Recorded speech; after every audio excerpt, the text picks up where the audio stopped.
Good evening, everyone. Welcome to the Charahoe Regional School Committee's meeting for Tuesday, February 10th. We're going to reconvene open session, and I'm going to turn it over to the superintendent. I recommend that minutes pertaining to an individual's job performance or character, teacher non-renewal of teacher contracts remain sealed. So moved. We have a motion and a second. All in favor? Unanimous. Thank you. I just have to finish, sorry. I recommend that minutes No, relating. hold on. One more. No. Anyone voting no? Any abstentions? Tyler. Madam Clerk, do you have that? Okay. All right, I'm going to do the next two together. I recommend that minutes relating to the discussions or considerations related to the acquisition of real property for public purposes remain sealed. And then I recommend that minutes relating to the privacy of students and their records, approval of home instruction requests also remain sealed. So moved.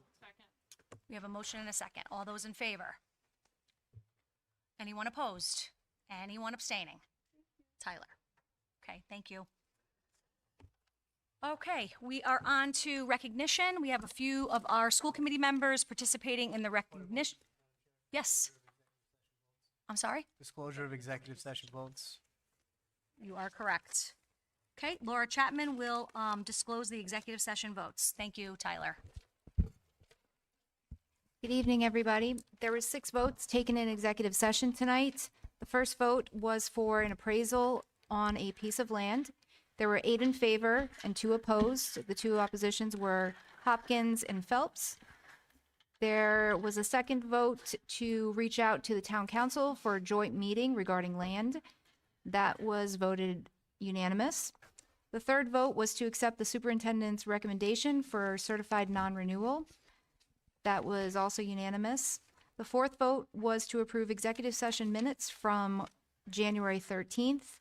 There was 1 abstention from Craig Luzon. All others were in favor. The fifth vote was to approve homeschooling applications. That was unanimous. And the sixth vote was to return to open session, and that was also unanimous. Thank you. Thank you, Laura. Now we are on to recognition. So we have a few school committee members that will be participating in the recognition section of our agenda tonight. So first up is Diane Teft. Thank you. We would like to congratulate our 3rd cohort of student paid interns. Through our USDA project, Scales Grant, they did an amazing job supporting Charahoe's many farm-to-school initiatives. Ezra Acton, Rose Akram, Logan Burdos, Anita Brown, Abigail Fortin, Annabelle Gonello, Ethan Hopkins, Tara Husky, and Abigail Segar. Mrs. Scampiaco, and Dr. Karakosian, who led this initiative, are also to be commended for their their dedications to the students and interns. Well done, team. Thanks, Diane. And Laura Chapman will read our next 2 recognitions, please.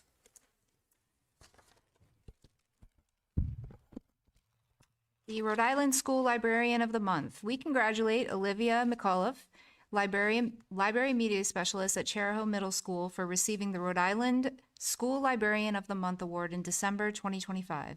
Ms. McAuliffe's The Shark Tank Middle School Edition project is a powerful example of how innovative library programming can elevate student voices, creativity, and real-world problem solving.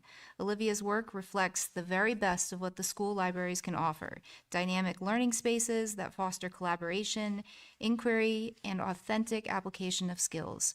We are grateful to the school librarians of Rhode Island and Rosen Publishing for this meaningful recognition, and for Ms. McAuliffe's continued commitment to highlighting excellence in Charahoe across the school and all other school libraries.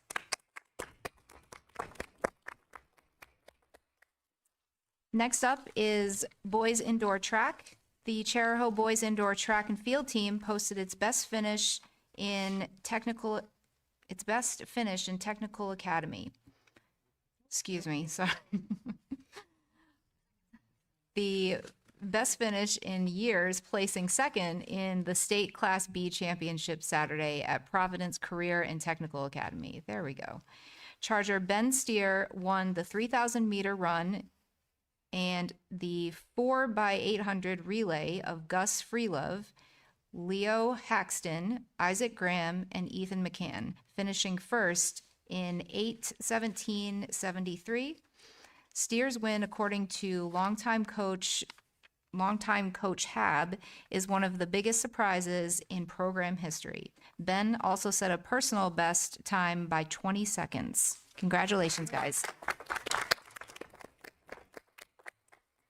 Okay, girls indoor track recognition by Linda Lyle, please. Good evening. Hello? Can everyone hear me? Oh, there we go. Okay, good evening, everyone. I have the honor to share the girls indoor track results. Freshman Meriden Alge won the 1,000, I guess that's at the 1,000 meter at 3 minutes and 3 seconds and 3 minutes? Wow, she's fast. And senior Lydia Tabor won the 300 to highlight Charahoe's 7th place finish at the Class C track and field championship Saturday. Tabor was 4th in the 55 dash. The 4x400 team of Allison Cole, Claire Short, Lily Baxter, and Meriden Alge ran in 4 minutes and 44 seconds.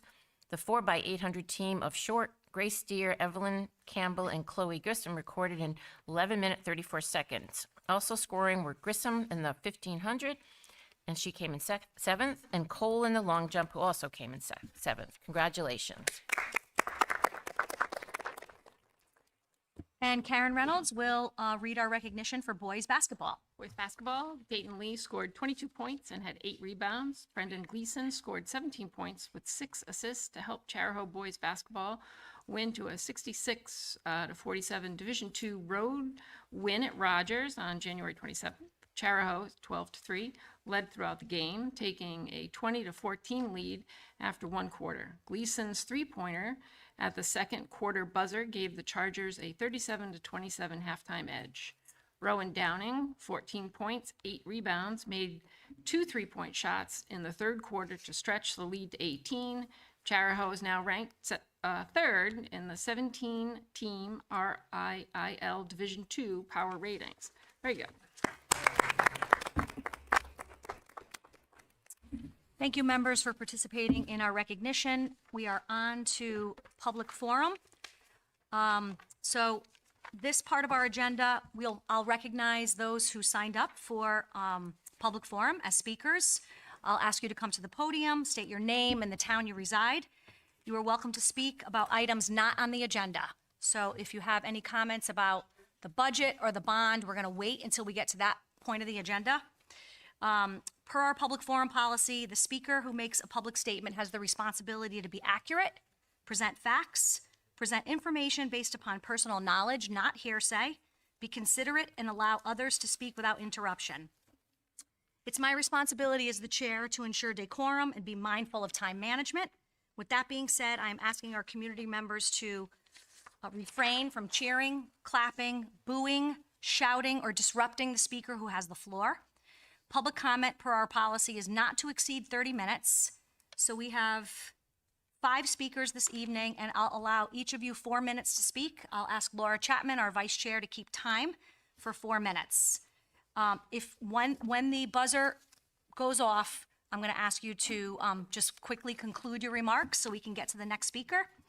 And when you come to the podium, please direct your comments to myself as the chair. Thank you so much.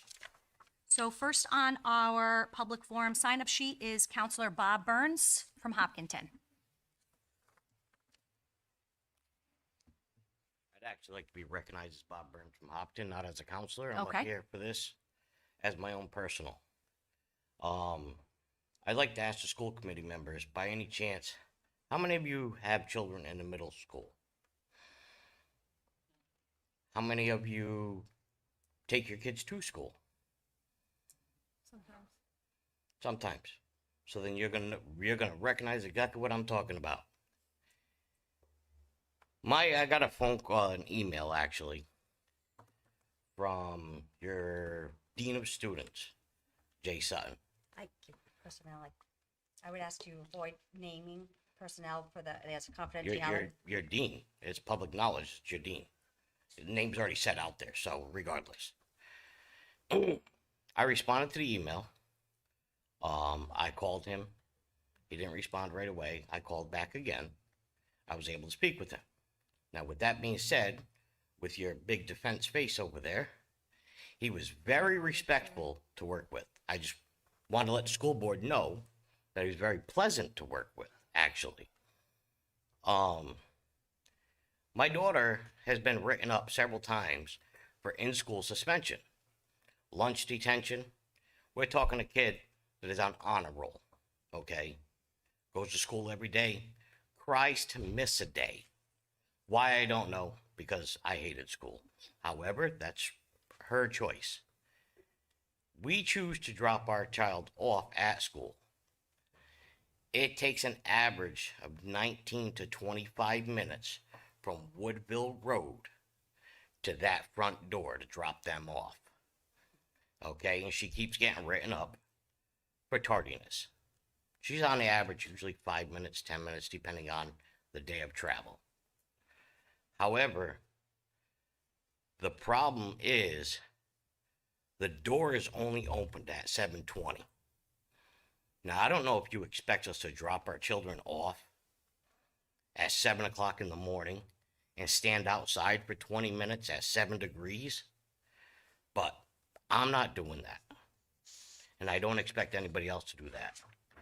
So I would like to bring it to the attention, if somebody could look at the traffic pattern, the parking at this place.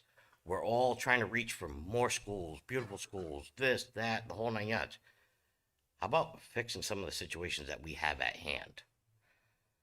My daughter will not serve a school detention.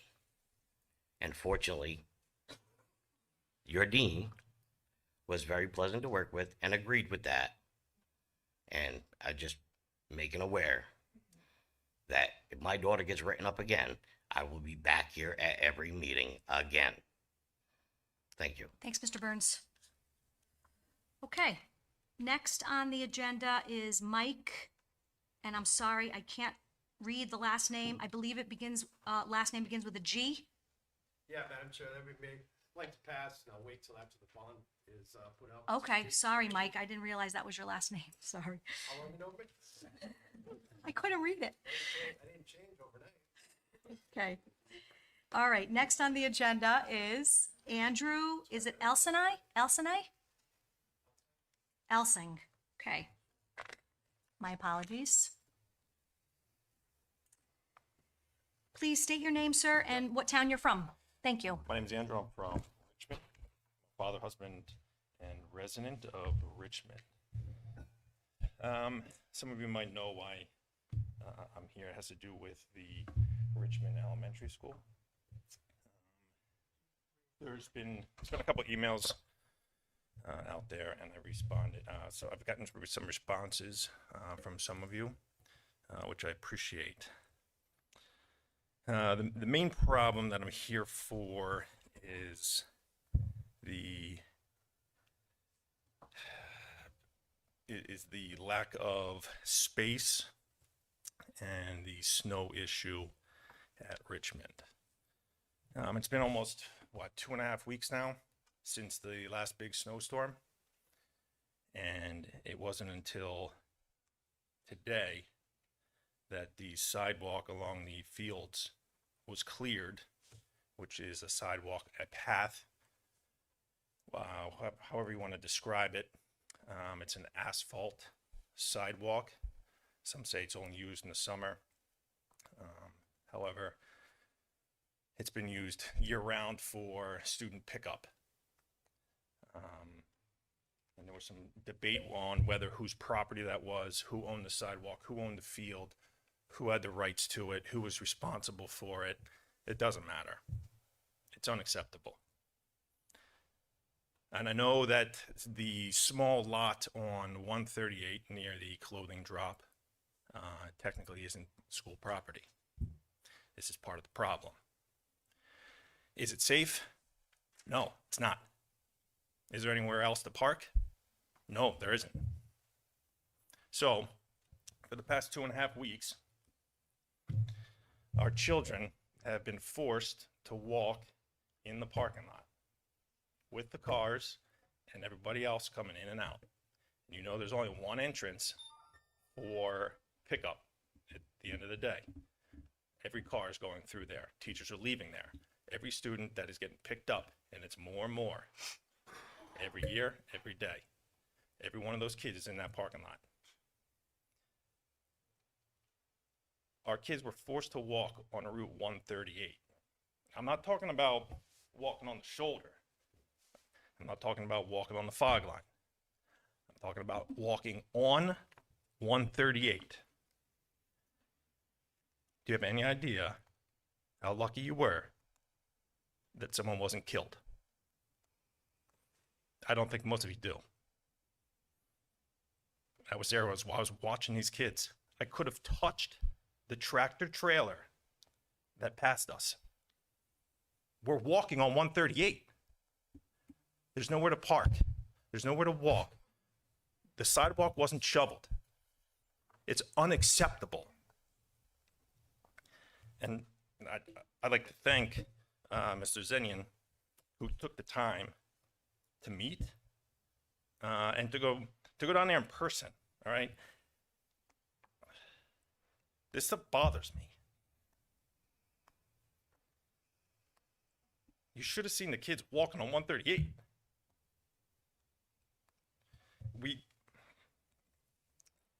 We as a group, we failed, right?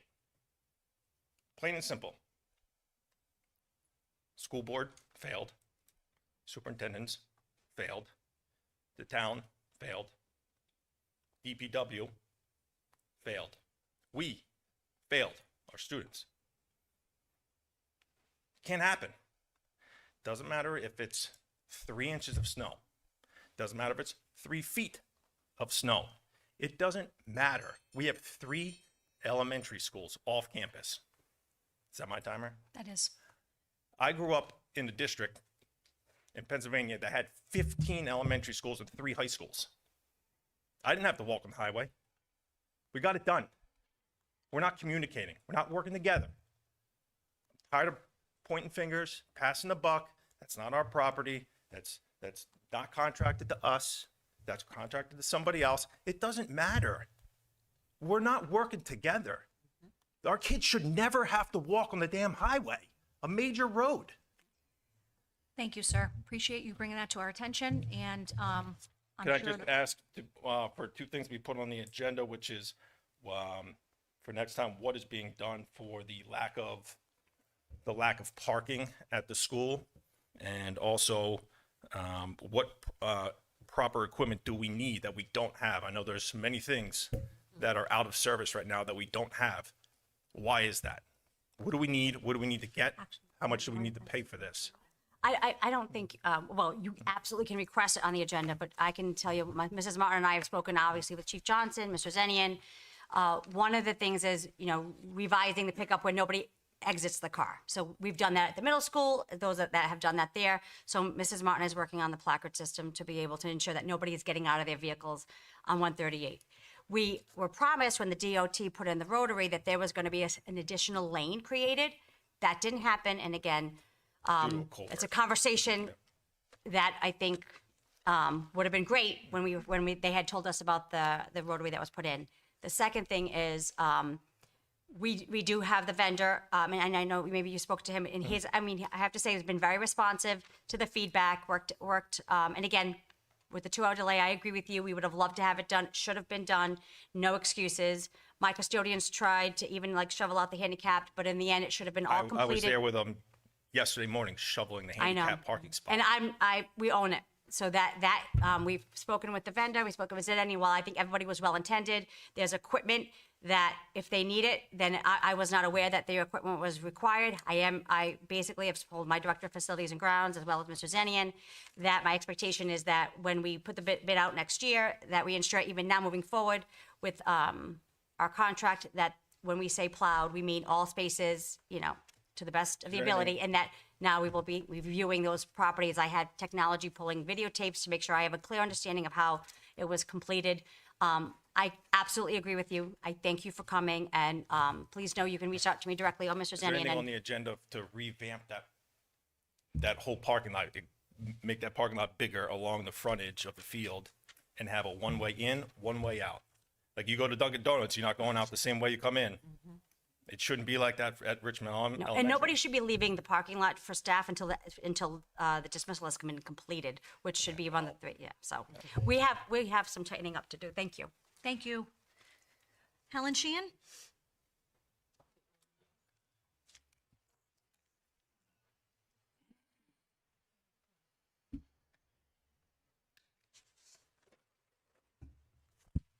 Ellen Sheehan, Richmond. I do have other things to say about other things on the agenda, but I just want to say that someone that I know who's very knowledgeable told me that there is land on the Charahoe campus for the unified school. I know I've heard this said that that's not true, but I want you to relook at that because that would be a savings of a lot of money. Thank you. Thank you, Helen. And Scott Sunderland?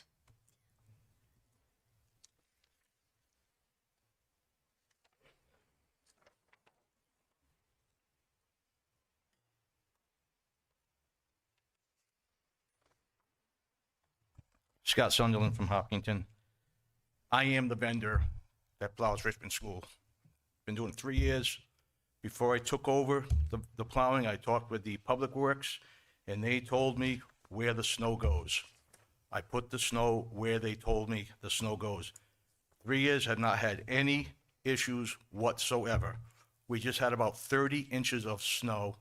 I don't know where people expect it to go. I'm not I Dream of Jeannie and I can snap my head and stuff disappears. It has to be piled up. Regarding that parking area out on 138, it is not an approved DOT parking area. Nobody should be parking out there. That asphalt path does not go to that area. It stops at the end of our parking lot. So for parents to park out there and want to bring their kids in, first of all, kids should all be taking the buses. We pay, as taxpayers, we pay a lot of money for buses. And the parents that bring their kids to school every day are wasting our money because the school buses aren't getting filled up. That's an issue. But that asphalt walkway, again, for 3 years, haven't had any problems. Nobody is forcing anybody to walk on 138. That's your choice. That's their choice. You park in the parking lot. Nothing's perfect. That is a big cluster over there between the Rotary and the parent drop-offs and the parent pickups. It's not a me issue, a Greg issue, a Gina issue, a school committee issue. It's an issue for the community, for the town and the state. They should have figured it out. But they left it all to us to pick up the pieces. So I'm going to continue to put the snow where I can. Now, it's going to end up costing the district more because now I have to going to pile it down to the end of the parking lot. So it's going to take longer. I don't want the district to spend more money. I'm going to go even a step further. The work I did today, I spent 5 hours there today with my machine, with one of my guys. I'm not going to charge the district for it. I'm going to eat that. It wasn't my mistake. Thanks, Scott. But I'm going to eat that because that's what I do for this community. So for people to come and talk ill about my company with the snow plowing, please come in my truck, you do it, show me how it needs to be done, and then I'll do it that way. I don't tell people how to run their business, how to be a police officer, a firefighter, anything. That's their business. I don't want people coming and telling me how to do my business. Thank you very much. Thank you. Okay, so that concludes our public forum section of our agenda. We're moving on to business. So this is item number 8A for discussion purposes only. Chair, Yes. can I make a motion perhaps to move the discussion and approval of the bond forward? 'Cause I think Attorney Karen Grande is here. Yes, okay. Second. So we have a motion and a second to move the agenda item, which is B. 8B to up on the agenda. Okay, so we have a motion and a second on that. All those in favor? Unanimous. Great. Kathy, do you mind passing out? Kathy's going to pass out the updated draft from Karen Grandy, which is basically the Charahoe Act as it stands. Karen, do you want to come to the podium? John Anderson's also here if you have questions about the Charahoe Act. But right now, the only changes to this document were that we specifically were saying the one unified elementary school, and that the vote overall would be aggregate. However, the committee is going to discuss that now to see if there's any changes that Karen has. There was a couple of questions or more like inquiries, but nobody, in order to change anything in this bond legislation, outside of the Charahoe Act or state law, it would need to be a majority vote of the school committee. So may I start, Karen? All right, so I just want to make sure that I saw all of the updated paperwork. So in the paperwork, it's dated 2026, this is the draft, 2026 State of Rhode Island in the General Assembly, January session, AD 2026. And then it goes on to say, an act authorizing the Charahoe Regional School District to finance the construction, furnishing, and equipping. Okay, I have an updated copy here. Okay, so I just wanted to make sure that we still were not saying one or more elementary schools? Okay, Not so at all, not at all. Okay, thank you. And it looks like I had a working draft, so I just want to, Yeah, I think that was actually 2024 legislation that just got attached for okay, explanatory purposes, but yes. okay. And so that was one question. I'm going to go to page 9 and just see if my question is still present on page 9. So it was changed from one or more to one unified elementary school, page 9, line item on this draft, 15. Okay, so I see that here. Okay, so those were my questions. I might have more, but thank you. And there was some language that was in there that was applicable if we were looking at more than one school, which has now been also deleted. Okay, thank you. So there's no reference on here to Switch Road improvements. Oh, so maybe there is. Okay. There is, and was in the prior draft. That's just there. So if there are additional changes, anything that needs to be done at Switch Road, it can be done as well. But that was in the prior draft. That had nothing to do with it being one or two or three schools. That was just requested to be in there. Okay, so I guess I might need further clarification on that, because I know we had a lot of discussions about one unified elementary school. My understanding is that the voters already voted on a $15 million bond for Switch Road improvements, of which we've already made improvements to a number of areas for $7.5 million. So I guess I'm a little confused as to why it's continuing to say here, improvements at the Switch Road campus. Well, I would just say it gives flexibility in the event that you had some unspent money at the end of the project. It could be applied to Switch Road. Okay, That's all that is intended there. It's not a major component, a major driver. It's just when you have a single purpose bond issue. I've been asked this by other communities. We had one community that came in way under budget on their middle school, and they said, "Well, we have Karen, we have $3 million left. We'd like to spend it on these things that are school related." And I said, "You can't, because it said only the middle school, nothing else but the middle school." So it's just a matter of flexibility. okay. All right, thank you. Other members, Laura? Just on a follow-up on that, I thought that when we discussed this at the last meeting, I can't remember if it was Tyler or somebody else that had requested that if there was going to be money left over, that it got returned to. They could use it for debt service. Right. Yes, this legislation provides for that. In that particular community, that's what they ended up having to do. Right, so I guess. But they had a preference. They at least asked, "Can we spend it on this school-related project?" And I had to make them unhappy by telling them no. Their only option was to use it for debt service. So yes, it does provide that any unused proceeds would be used for debt service, but it does permit some funds to be spent at Switch Road in advance of, or as an alternative, before you have to spend it on debt service. Okay, I guess that's what I was wondering is why Yes. it was, wouldn't it just be one, would that one or the other?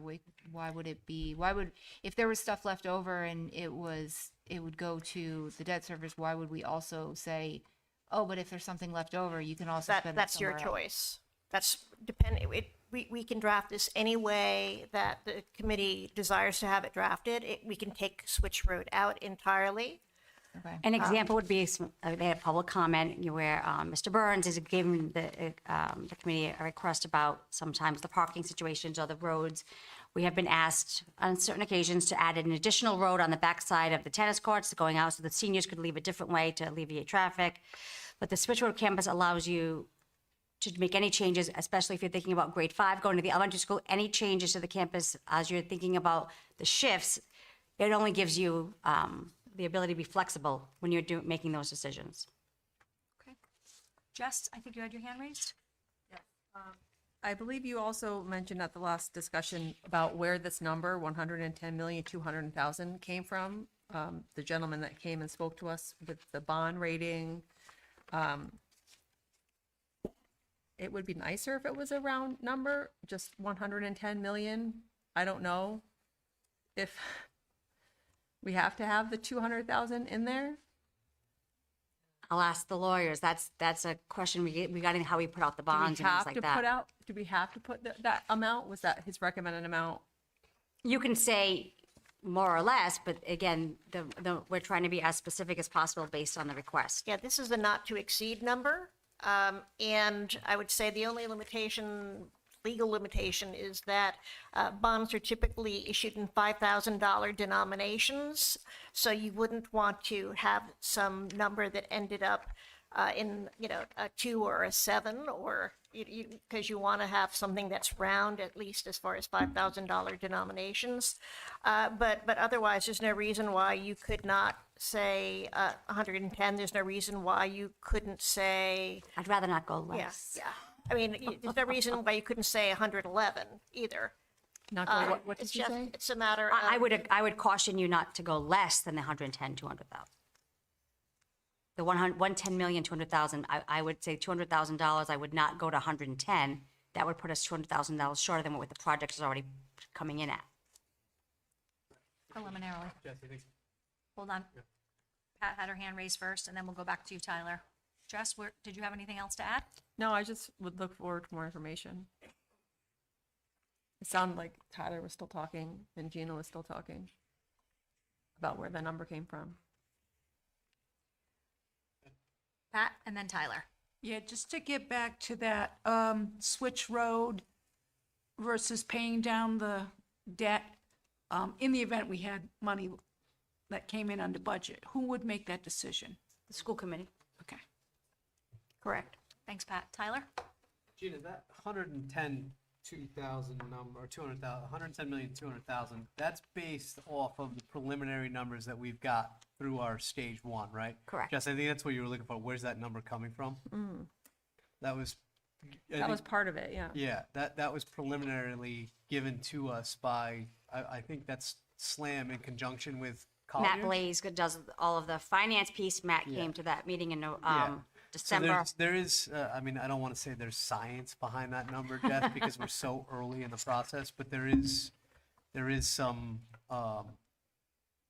general idea behind that number, what a project of this size would cost, Right. including, I'm assuming there's an overage built into that. There is, Yeah. right, correct. Diane? Hi, yes. I believe at the last bond language meeting also, I mean, I'm looking through this updated one, and I thought we had discussed language being put in for, all 3 towns would have to share this cost equally. I'm not finding it anywhere in the bond language. Diane, that's Yeah. because there was no vote taken. So you had Oh, mentioned it, but you need a okay. majority vote for the bond council because anytime in your rules of conduct, if there's a legal request, it has to be a majority vote. So there was no, you had inquiries, Yep, and there were people that had questions. Yep. But there was no vote taken to go beyond what we have here. So in Okay. order to do that, Karen can address just this, but you need a majority vote of the school committee. And so I would need to make a motion to have that added? Correct. Okay, and when can I make that motion? You can do it now if you would like. Okay, I would like to make a motion that the language, that all 3 towns must share the expense of the one new school equally. Okay, we have a motion and we have a second. Do we have discussion on that among the members? Laura, was your hand raised? No? Okay, Pat? Now, doesn't that involve the Charahoe Act? So this was a question that actually someone from the community asked me, and I asked Mr. Anderson about this. John, can you weigh in on that, please? Thank you.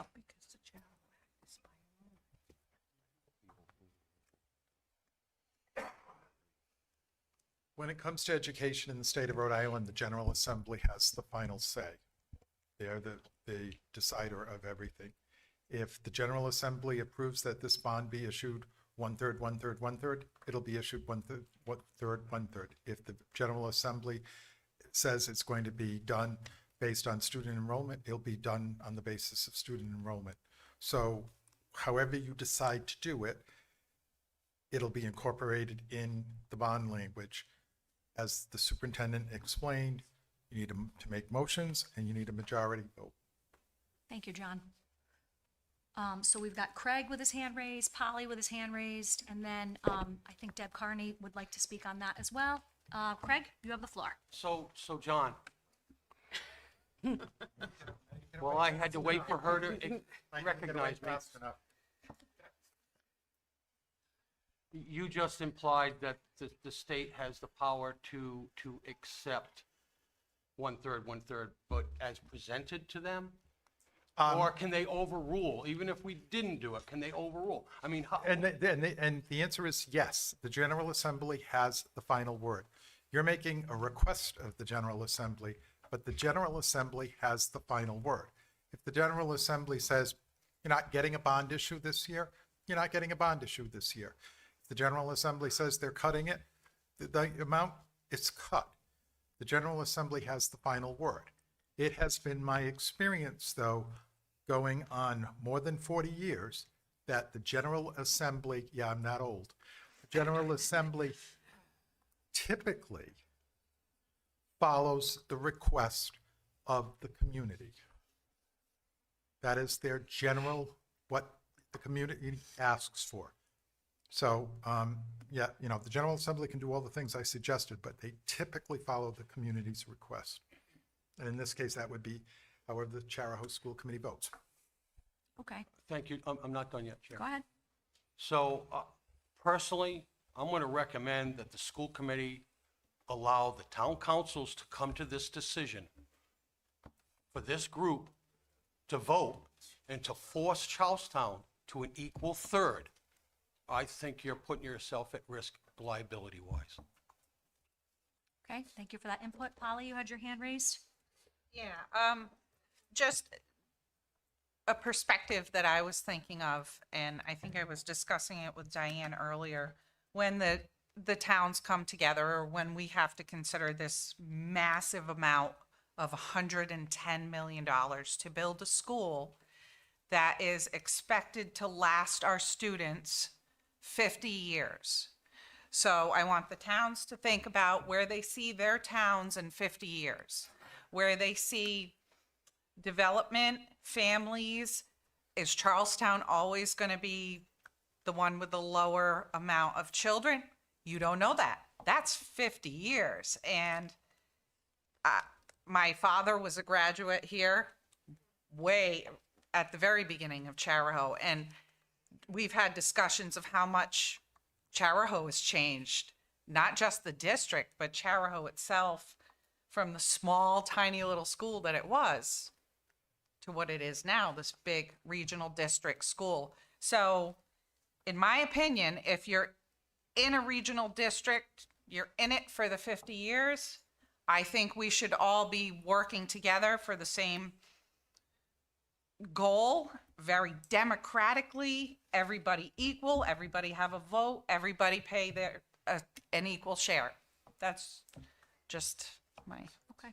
So before we go to the community, Laura had her hand raised, Linda had her hand raised, Craig is gonna take another bite at the apple, and then Jess. So we've got Laura, Linda, Craig, Jess. Okay, Laura, you have the floor. So as far as I guess it was my understanding that the Charahoe Act was part of the reason behind the way that it's laid out.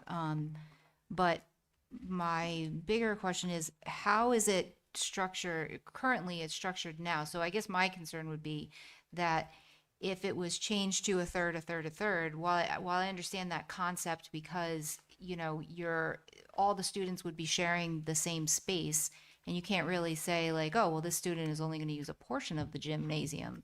Well, to me, that just doesn't really make a whole lot of sense. But my concern would be, what does that do for the long term? Would that adjust? Because Charlestown, from an operating expense perspective, from, that piece of it, it should be based on student enrollment, because now you're talking about resources being used. You're not talking about a fixed asset, essentially, that's being split.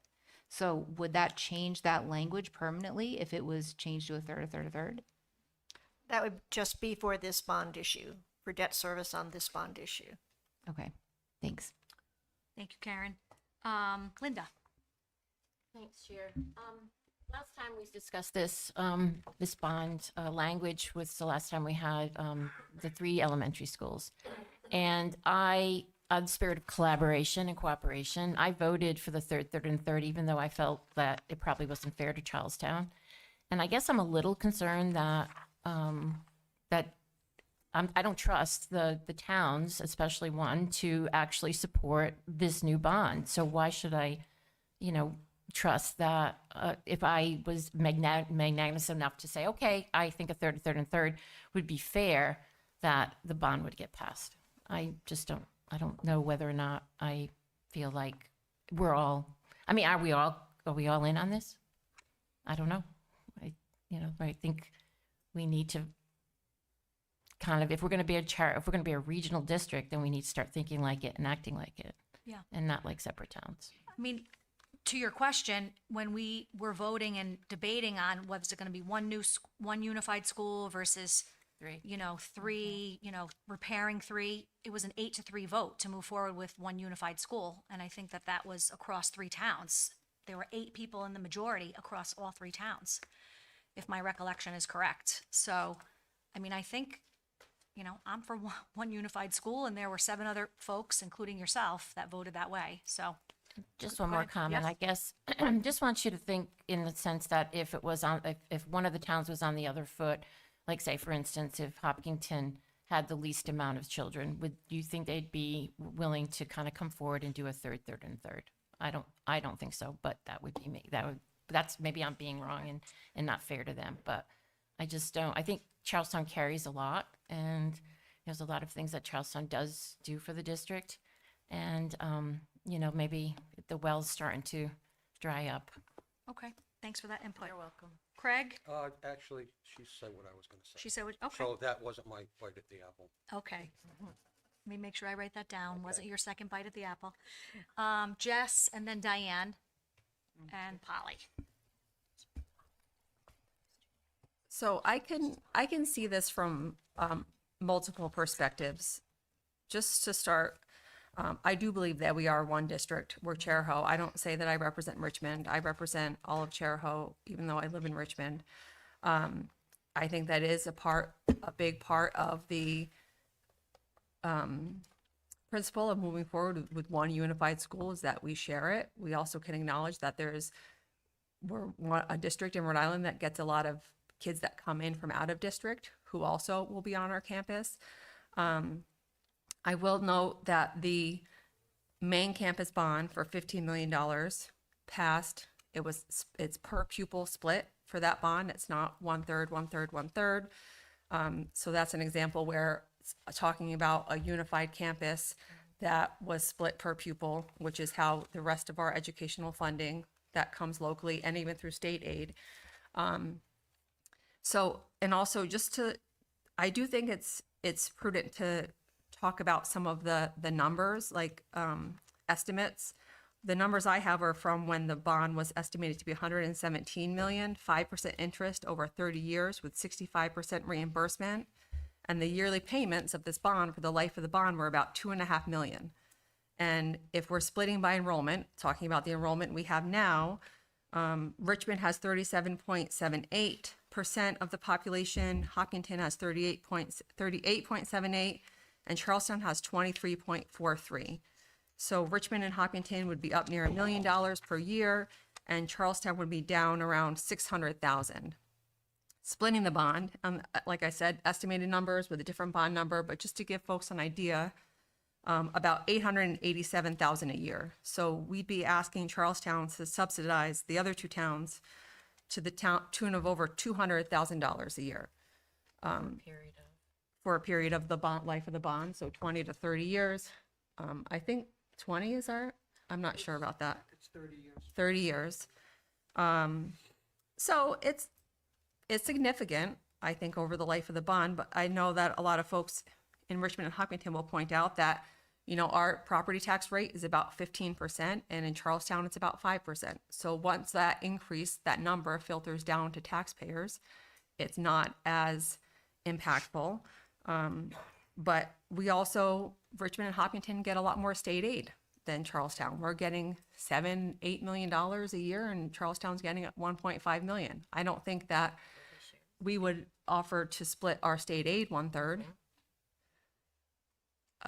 But I also see there's a lot of volatility that comes with the per pupil fluctuation that we see every year. It's an issue where we're each year in the budget trying to bring down the overall budget to appease the one town that had a bigger increase because they got a couple kids when the other towns lost a couple kids. So that's another advantage of a 1/3 split, is that it's reliable. You know what it's going to be every year. You don't have to add another point of fluctuation that can be volatile to our discussions. I don't have a real answer about what's best. I want everyone at the table. As Linda mentioned a little bit, Linda Lyall, the last bond, some of us put a lot on the line in good faith and said, okay, let's have it pass in every town individually. And we saw that didn't work out as far as a We Are Charahoe United situation. So I do look forward to hearing more from other members of the table and other members of the community. Okay, thank you. Diane, and then Polly. I just wanted to mention that when we discussed bond language the last time, and we talked about the third, we also discussed, and I believe Tyler was here at that point, before it was, you're right, Jessica, all three towns had to approve. But when I discussed, say, a third, I specifically stated that if we could get the third, we could revisit and not have all three towns approve. I did put that in there. It's in the minutes of that last meeting. I know. Okay. Yeah. Yeah. So I want to say that I think we're all trying to come together on this. Okay. I think there are give and takes in everything. Okay. And I really hope that, as a unit, we can do that. All right. Is it a third the right thing? I don't know. I'm hoping it is, but again, it's all about making concessions. Polly. Okay, so we're talking a unified elementary school for the district, and currently in the last page of your budget, the enrollment at Ashaway is 243 students. The enrollment at Charlestown with pre-K is 327 students, and Richmond's enrollment is 464 students. which is surprising to me because now it's looking like Hopkinton is on the lower end of the student No. population. Go to the tri-town count. That's not the enrollment. That's the class size. Yeah, let her finish. Then Gina, if you want to weigh in, let Holly finish. Let's not interrupt. That's what I'm getting for the last, I checked it off on the tri-town count. For Ashway is 237, couple people off. Charlestown is 263. And Richmond is 474. It's 100 kids from Hope Valley. Yeah, there's 57 kids listed at Hope Valley Elementary. So Gina, did you want to weigh in on that? Because, So So we have students who live in Hope Valley and Richmond, because Hope Valley is Richmond and Hopkinton. So there are students from all the towns at all of the schools. So when you look at where they're assigned, just because they're assigned to Ashway doesn't mean they live in Hopkinton. I understand that. So Yeah. if we're going to look at enrollment, you want to look at the tri-town count, which gives you the percentages. So if you go back to my budget presentation that's online, Hopkinton has the most students. They have a slight increase this year, while Charlestown and Richmond went down just a little bit, which is why Hopkinton got a huge increase in state aid, but Richmond and Charlestown did not. So once again, elementary, Ashway Elementary, tri-town count as of 10/1/25, 237 in Ashway, 263 in Charlestown. I understand that. She just Wait, said she's not that's the finished. tri-town count, right?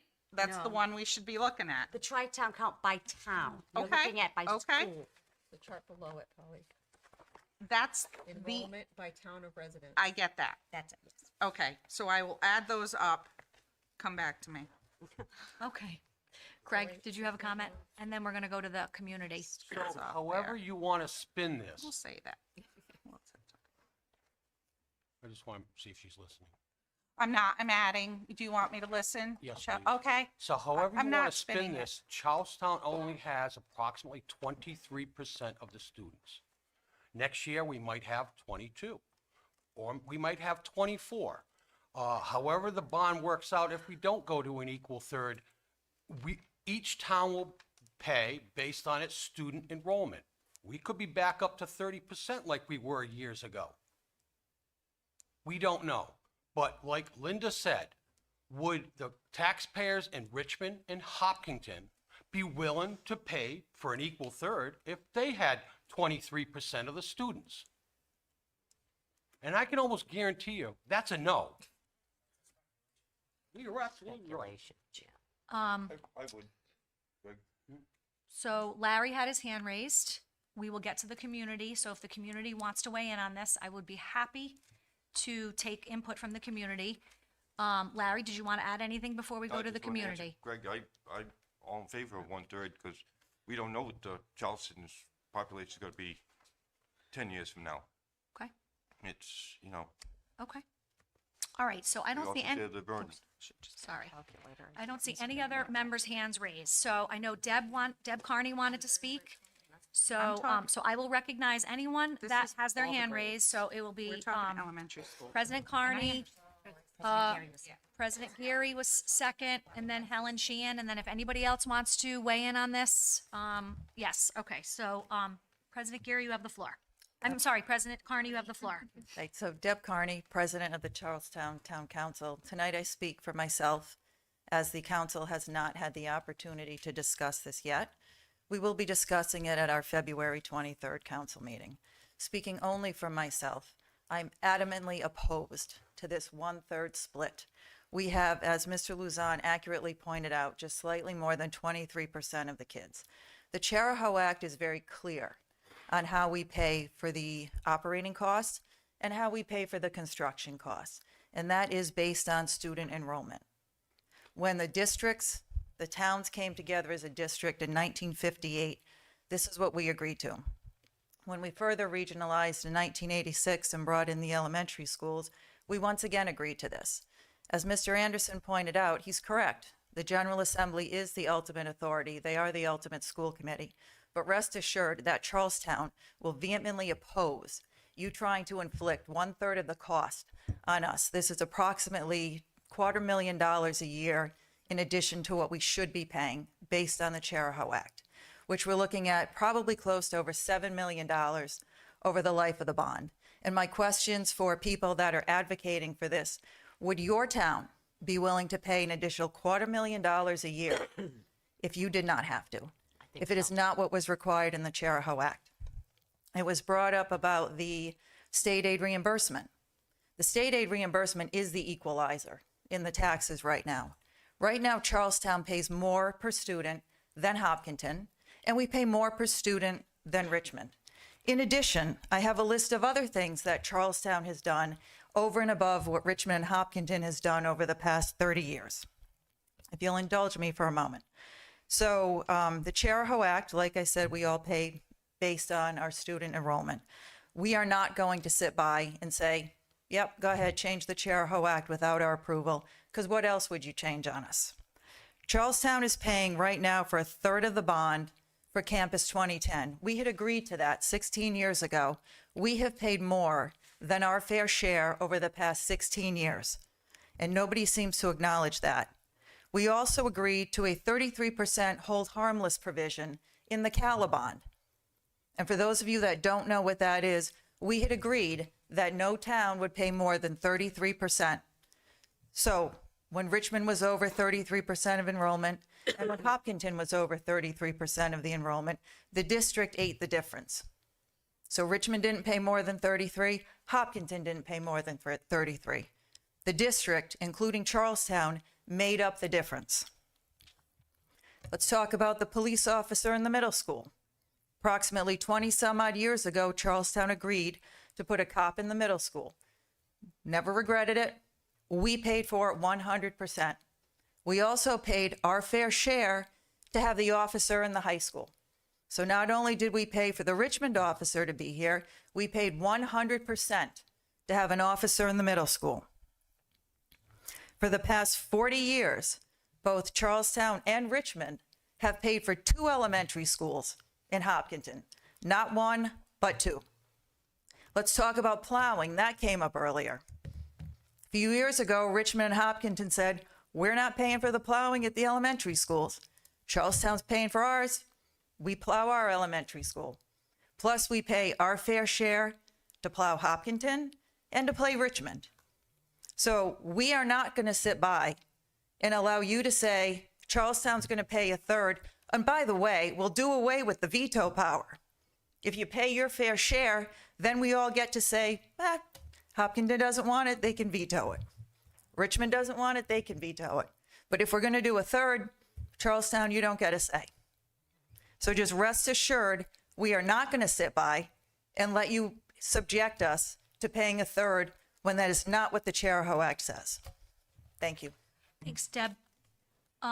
President Geary.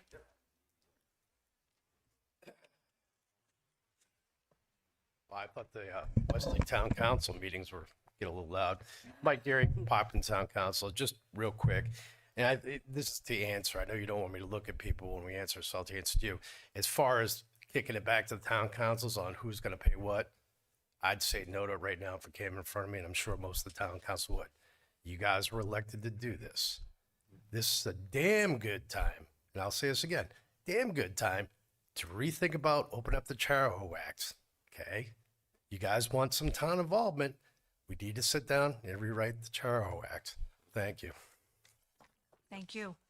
My understanding that in order to open up the Charahoe Act, the town councils have to all agree to do that. Correct. Okay. All right. Well, thank you for that feedback. Helen Sheehan is next, and then Mr. Avedisian, did you have your hand raised? Yes. Okay. So Helen first, please.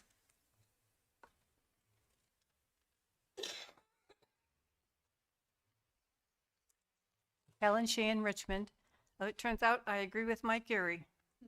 I think we should open the Charahoe Act, because one of the things that has happened is, since all 3 towns are in this, none of us have any power. You give us the bill, we have to pay it. If it were under the town control, we would have more control over what is happening.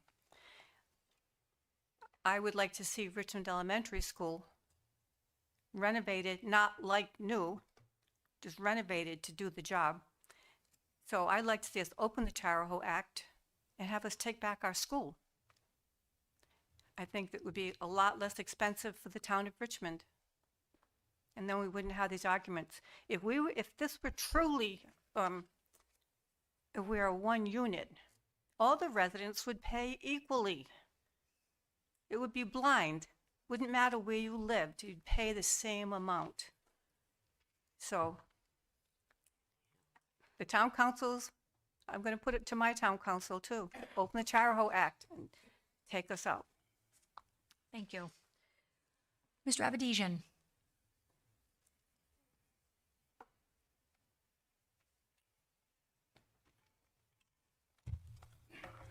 So Greg Aberdeen from the town of Hopkinton. A couple things I think I wanted to talk about, some of the discussion about the bond, changing the bond language. As far as I'm concerned, any ambiguity or any options or contingencies is just going to cloud it. It's going to provide fuel for the public, people who are adamantly opposed to it, and it's just going to provide fuel to their fire to provide misinformation or to just say that, well, what if?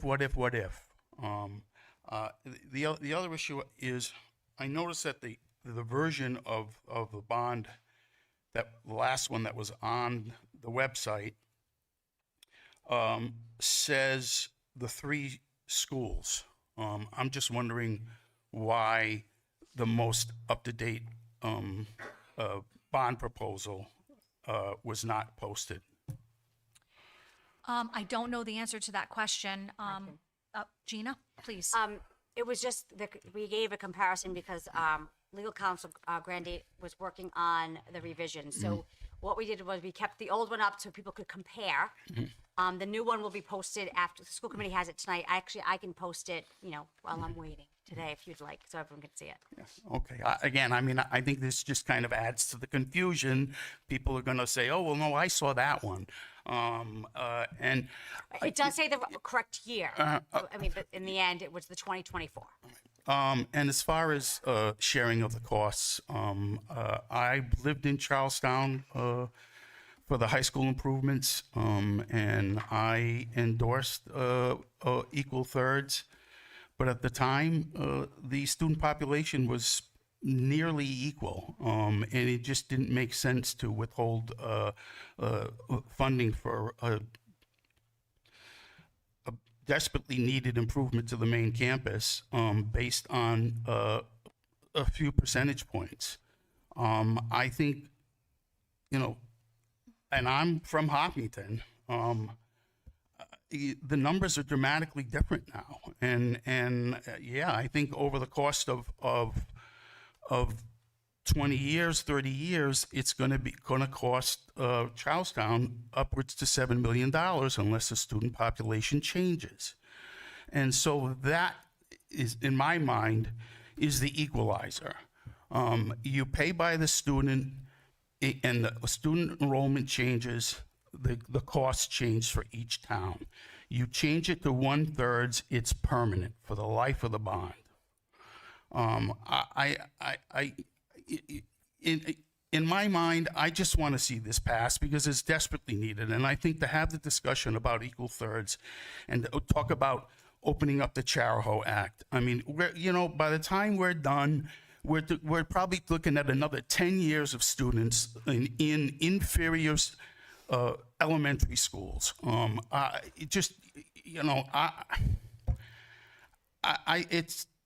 This is just smoke and mirrors. I mean, I think there are people on this committee who would like to see nothing more than to see this bond fail, and this is just going to give ammunition to them.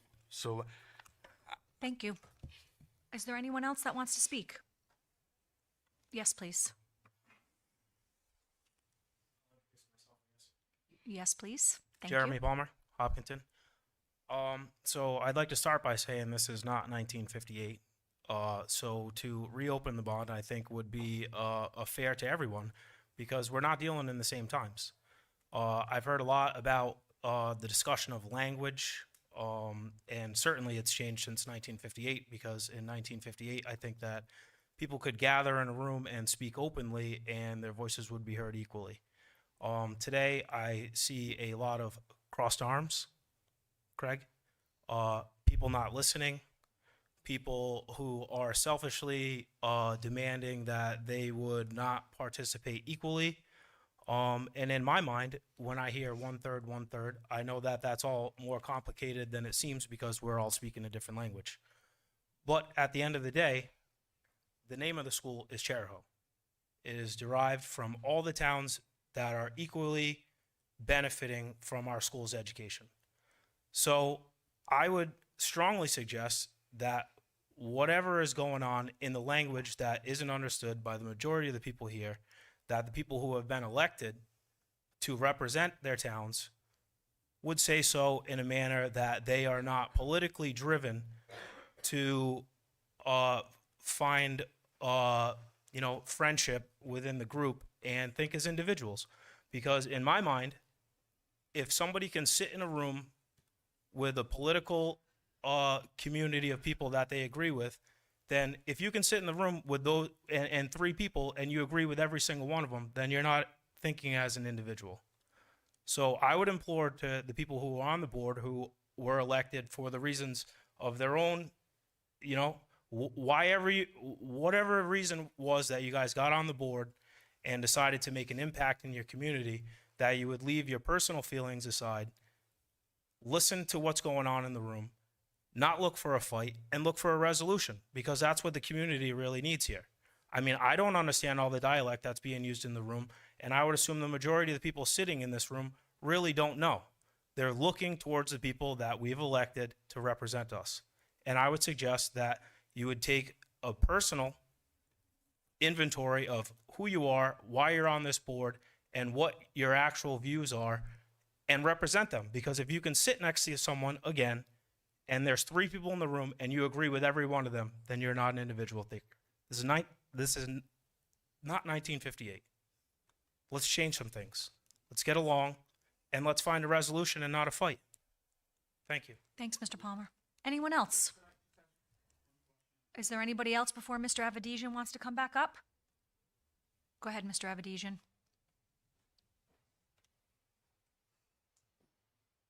So the bond goes to the General Assembly. And I know Council President Carney had said that they would adamantly oppose it. And I guess maybe this is a question for John. If the bond language goes to the General Assembly and one or two of the towns, well, in this case, probably one, adamantly opposes it, I mean, they will take that into consideration, won't they? John, would you like to come to the podium? Thank you.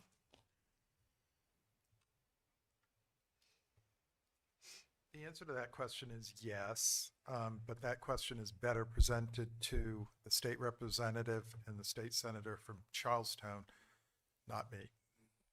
Okay, thank you.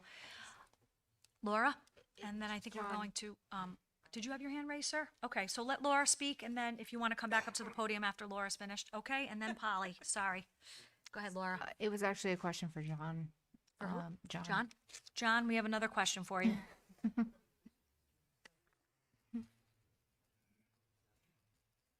I apologize. And then That's we're gonna vote. So we have Laura, Polly, and then the gentleman that spoke earlier. I'm sorry, I forgot your last name, but I'll recognize you after the members speak. Go ahead. Is there any exposure to the district with if, something like that were to happen where the town of Charlestown with the Charahoe Act and all the intricacies of it, if one of the towns went to oppose this, is there any exposure to the district itself? Again, it has to be approved by the General Assembly. That's a political decision by the General Assembly. And it would be presumptuous for me to speak for the state senator and the state representative from Charlestown, how this would play out at the General Assembly.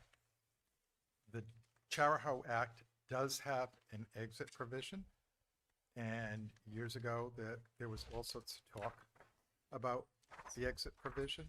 The exit provision, though, I don't have it in front of me, but I believe it requires you to pay off your obligations at the time of exit.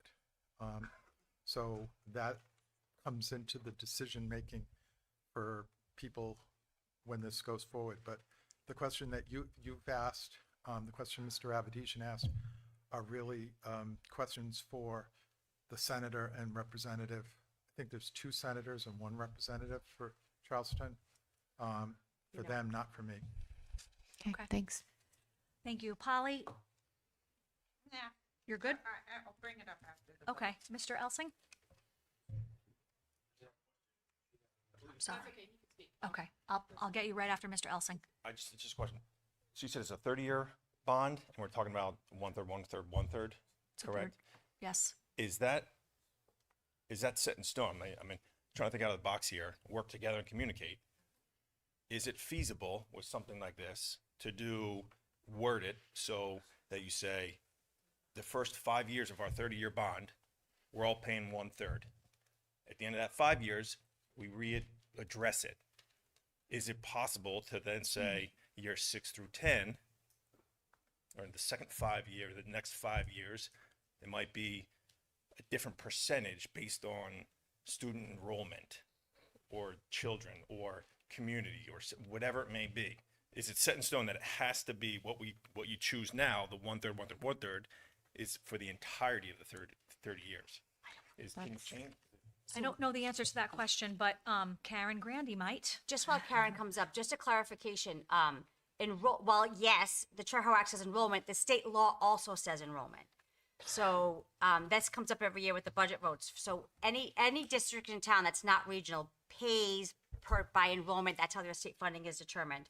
So if you go back to the Charahoe Act, it does note the general law going back to enrollment. So that's where sort of that equalizer across the state, which is why I'm guessing the Charahoe Act says it, is because that's how every other town and city calculate their finances. Karen, did you have anything to add for that? Well, with regard to the suggestion of a novel kind of structuring, I would say I've never seen it done. But, you know, I guess I would say, yes, it could be done, but I would want to talk to your fiscal advisor in order to confirm that it was marketable. So you'd essentially, I think, be assuming a 30-year amortization, you'd be issuing, say, 3 10-year bonds, one with a certain payment structure, a second one with a potentially different structure, and a third 10-year bond with a yet different structure. And so, and each time you issued the bond, presumably you could be selling to different investors. So you wouldn't have necessarily the same bondholders holding them. And you never have the same bondholders holding them for 30 years anyway. But you would likely have entirely different sets of bondholders holding each bond. So there would be probably some issues of market access, you know, making sure that you could access the market at each of those 10-year periods. So I can't say, yes, absolutely. I've seen it done 100 times, but it's something that could be reviewed. Okay, thank you. So we do have a motion on the floor. We do have a second. Karen, go ahead.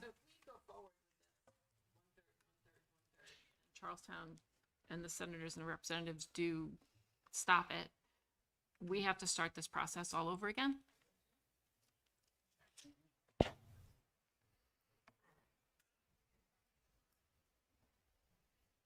Yes. And that costs us how much money?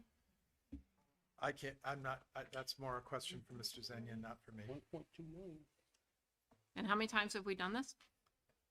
This is number 4. Number 4. 4 to go to bond. Yeah. 4 to go to Only- bond. Right, this would be our 3rd bond, because the first time we didn't, we paused the stage 2. It was my For understanding. the unified school at the beginning. It was my understanding when Superintendent Ritchie shepherded through the 2010 bond issue, it was the first bond issue that had passed in Charahoe in 50 years. Thank you. Craig? One last point, didn't we just send a letter out to the town councils We to, did. to address this? Yes, you all had asked me. At the last meeting. And I sent it, yes. Yeah. So in the meanwhile, we come to this meeting and we make the motion. Well, I think we sent that letter in the spirit of trying to improve our communications with all the towns. I think that was the spirit of that communication from the school committee to, be collaborators, if you will. So we do have a motion and a second. Pat? Addressing what Jeremy said, there may be a time that needs to be looked at, the Charahoe needs to seriously be looked at. I don't think it's when your feet is to the fire. And that's my opinion. It's like, we need to move forward. No more delays, no more stick in the wheel. And that's gonna prevent us from getting what we all needs to be done. Thank you, Pat. Samantha? Hi, I just wanted to touch on bringing this to the town council. Samantha, just give us your, I think we Oh, all know yeah, who I'm you are, but sorry. just for Sam the record. Wilcox, Richmond Town Council President, but I'm Thank you. speaking on behalf of myself, as always. We do have members of our town council here. We have one, the majority of Hopkinton's here as well, and Deb Carney also spoke very wonderfully for the Charlestown residents. So I do think that we are here, we are listening, but the time to have asked us about our bond questions, I think would have been the omnibus. I know that President Carney sent out an email asking for that to be on the agenda.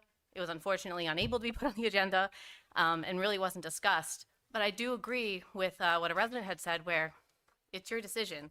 If you want to put it back to the councils, realistically, I don't think we have the time for it. Town Council of Richmond isn't meeting till the 3rd of March. We have 3 March meetings, so maybe we could push it through. But we also, that March meeting is short because we make time to come to your public hearing. So That's I in just, the Charahoe Act. no, it is. I know. And Even the we do it every time. year. So I'm not complaining about that, but I'm just saying realistically, if you want to put it back on the town councils, that's fine. But now we're not all in the same room as town council members, so, or separate town councils. So what if the 3 of us are split again? So I just think that's something that the third split should be something that the school committee considers. And a question that Karen Reynolds asked is a question that I had too. So if this goes to the General Assembly, and we know that typically municipal bills, town bills, they just pass. But Richmond stopped one. We stopped a very big one, and it can happen. So if Charlestown comes up and they want to stop that, they may. So now the question is, do you have enough time to develop another bond question, or do you just throw all this work out the window? So I just think that needs to be considered as well. Thank you. Okay. Yes, Mr. Moffett, and then I'll go back to Deb, and then I think we're going to move forward on the, Steve Moffett from Hopkinton. The one thing we can control is building one school. The one thing we can't control is the populations of the students, right? So I have a lot of respect for Deb Carney. I have a lot of respect I have a lot of friends in all 3 towns. I am for 1/3, 1/3, 1/3, because we all need each other, right? We are a regional school district. We need a building. I think for the fact of building, it's 1/3, per pupil. That's how the state says that, you pay. So for those reasons, I think we can control the fact that we can build one school, and it should be 1/3, 1/3. And the students we can't control, and then we just handle it the way we normally handle it. thanks, Mr. Moffett. Okay. Deb Carney again. So in the spirit of cooperation, I'm going to ask that you table this motion until at least your next meeting, because we just received the letter from the superintendent last week. And I just want to read you something that the council's received. It said, as part of the preliminary review, individual school committee members have raised items for discussion. Topics members have asked to be examined as part of a broader and transparent review process. These include, member Tyler Champlin has asked that the committee explore whether a 1/3, 1/3, 1/3 cost-sharing framework among Charlestown, Richmond, Hopkinton would be feasible or appropriate. Member Diane Teft has requested consideration of whether, should a proportional cost-sharing model not be pursued, bond legislation could require approval by each town individually rather than through an aggregate district-wide vote. Additionally, a suggestion was raised for the town councils to consider whether a cross-town council meeting might be helpful. These items are being shared for transparency and awareness. At this time, the school committee is seeking input rather than consensus. We warmly invite members of the town councils to join the school committee meeting on February 10th. If you are interested in listening to the discussion or sharing a perspective, if your council has thoughts or alternative considerations you believe would be helpful for the school committee, that feedback is welcome. Well, as I've stated, we as the Charlestown Council have not had the opportunity to collectively discuss. Councilor Wilcox just stated the same thing, and I don't believe Hopkinton has had the opportunity to discuss it. So we just received this letter last week, so we didn't receive it in time enough to put it on our agenda for Monday night, otherwise we would have. So in the spirit of cooperation, I'm asking that you table this vote until your next meeting, until each of the councils have had the opportunity to discuss. Thank you. Thank you. Okay, so in light of the, Jess? If we do move forward to table, I would ask that we request Karen Grande give us an option about different unique structures to the payment system. I do think that was a worthwhile idea. It doesn't seem like it's not possible. I would be interested in seeing that in bond language and having a little more research into that if we are going to have more time to discuss this and consider it. Okay. Pat? All right, by tabling this, because what we're discussing is the bond language, how's it going to affect our timeline? That's a Karen's question.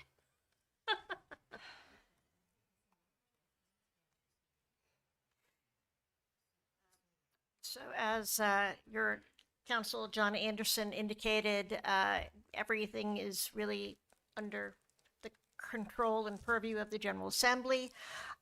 We know that they have certain procedures, some rules and procedures that they like to follow. Those rules and procedures can be modified by vote of the General Assembly. I mean, they typically like to have everything introduced before April. I have seen local measures introduced closer to the end of the session. I would just say the closer you get to the end of the session, the more politically fraught with difficulty it is to get legislation introduced and passed. I'm not saying that you can't introduce something in May and get it passed. I have seen it done. I'm just saying it's more difficult. Rules have to be modified. People have to agree to the submission and consideration is all. But yes, theoretically, a municipal bill can go any time up to the end of the General Assembly. It's just you have all the committee meetings. Will you have enough time to get through the committee meetings? The later you go in, the more risk that it may not get through the process. But I'd say the April vacation deadline is not firm and set in stone. So there is some time, but it really needs to move along. Okay. So I think Jeremy had his hand raised, and I think then somebody should move the question. Jeremy Palmer, Hopkinton. So there was just one topic that I didn't really hear discussed tonight, which I just learned of earlier this morning, which was I believe it was 7.6%, as well as $700,000. That was. So we'll get to that in the next. There's another agenda item on that. All right. Thank you. Yes, of course. Okay, so we do have a motion and a second. Madam Clerk, can you read that motion again, please? The motion was to add language to the bond that all three towns must share the cost of the bond equally by 1/3. Diane? Could I amend that motion? If you would like. She made that. I think it has to be take back Do we a second. So we have a motion and a second. We have a so- motion in a second. Okay. Take it back.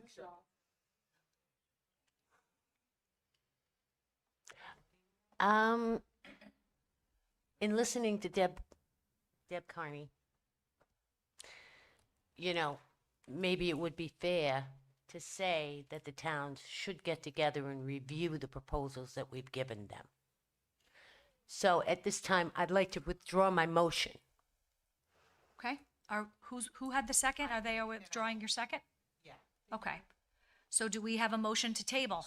I make a motion to table. Okay, so we have a motion to table and a second. Discussion? The request that Karen Grande look at alternative payment structures to the bond? Yes. And also to include that Karen Grande looks at alternative payment methods. I just want to clarify. Okay. That is too vague. Too vague. Because we have to pay the Okay. lawyers to do all the Yes. queries. Right. So, when you ask a query, I can ask Karen a question, she can give me, a big picture, but I need to know what the query is so that I can ensure that you get the information, because, every time she has to sort of review it, then that's at a cost. So just want to make sure that I understand we can't just say, oh, I want to go, any options available, that's too unwielding. I need to understand what it is that you want Karen to do, so Karen has, a plan moving forward.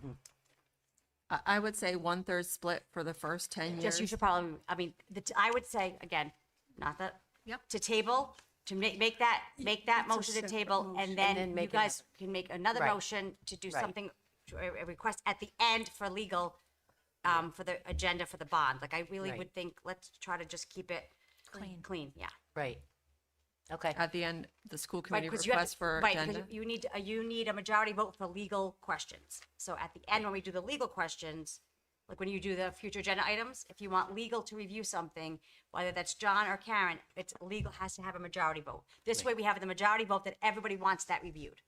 John, do you want to, am I saying this correctly? John, we can't hear you. People in the audience can't hear you. I'm sorry. I agree with the superintendent that you need to table, and table is simply table. It's not anything else added to it. Right. However, since bond counsel is sitting here, and I'm sitting here, and I have an hour and 20-minute drive home in the snow, what they're saying. You all can decide as a courtesy as to whatever else Diane wants to ask of the lawyers, whatever else any of you want to ask of the lawyers. So step one, table. Step two, make a new motion. Thank you. But we do have a motion to table on the floor, Exactly. correct? Yes. Okay. And we have a second. Pat, discussion? Does table mean that it can be brought up again, or Yes, it it's going to has to have be to. brought up again? Yeah, We have it to bring has it to. up, We have, yes. We have to get this to the General Assembly in some way, shape, or form. Right. Right? All right, we have a motion to table on the floor. All those in favor? Anyone opposed? Any abstentions? Recusals? Did you raise your hand? Okay. All right. All right, we're moving on. Are we moving on? No, yeah. I'd like to make a motion that we ask bond counsel Karen Grande to provide us information on unique structures regarding 3 10-year bonds, with the first 10-year pay period being a 1/3 split, and the remaining 2 10-year periods being per pupil. Yeah. But they need to vote on that, Karen. You did Karen, can you go to the microphone? Thank you. Sorry. I'm sorry. Okay. John, don't go far. Yeah, I would recommend that if you're only going to look at 2 structures, that you would do either 1 10-year bond or 2 15-year bonds. Okay. Can you change the motion to reflect that? No, 2 15-year bonds, with the first 15-year period being 1/3 split and the second 15-year period being per pupil. We also then have to ask Matt Blaze to do this work, so I just want to make sure the committee understands the requests that are happening. And who is Matt Blaze? He's the financial advisor for the district. So we, for the bonds. So we would have to pay additional legal fees for that, and then also. That's not legal fees, that's, Well, legal fees to Miss Brandy to do that, and then also for the, they'll coordinate with the money. okay. All right, so is that a motion by Jess? And I had one question, just to So do we confirm. have did we have a second on that? We don't have a second. Okay, discussion. Can you repeat it, please? 2 15 or 2 10-year bonds? Well, so we typically, as with the But we're 15 not million. stacking them on top of one No, another. it's It's one gonna be after two the other. 15s at the So same for a time. 15 Can we year- even afford that? No, it's not. You issue one at a time. One at a time. Like with the main campus bond, it's 7.5 million issued to start, and then another 7.5 million issued afterwards. But As the you break it building down. is going to be constructed in the So first essentially, phase. it would be a planned refunding. Often we do refundings for interest rate savings purposes. So you would issue, and this is, may I just ask a question first? Did Matt actually recommend 30, or did he run projections on 20 and 30? He recommended 30, and what you're recommending is going to be expensive. Yeah.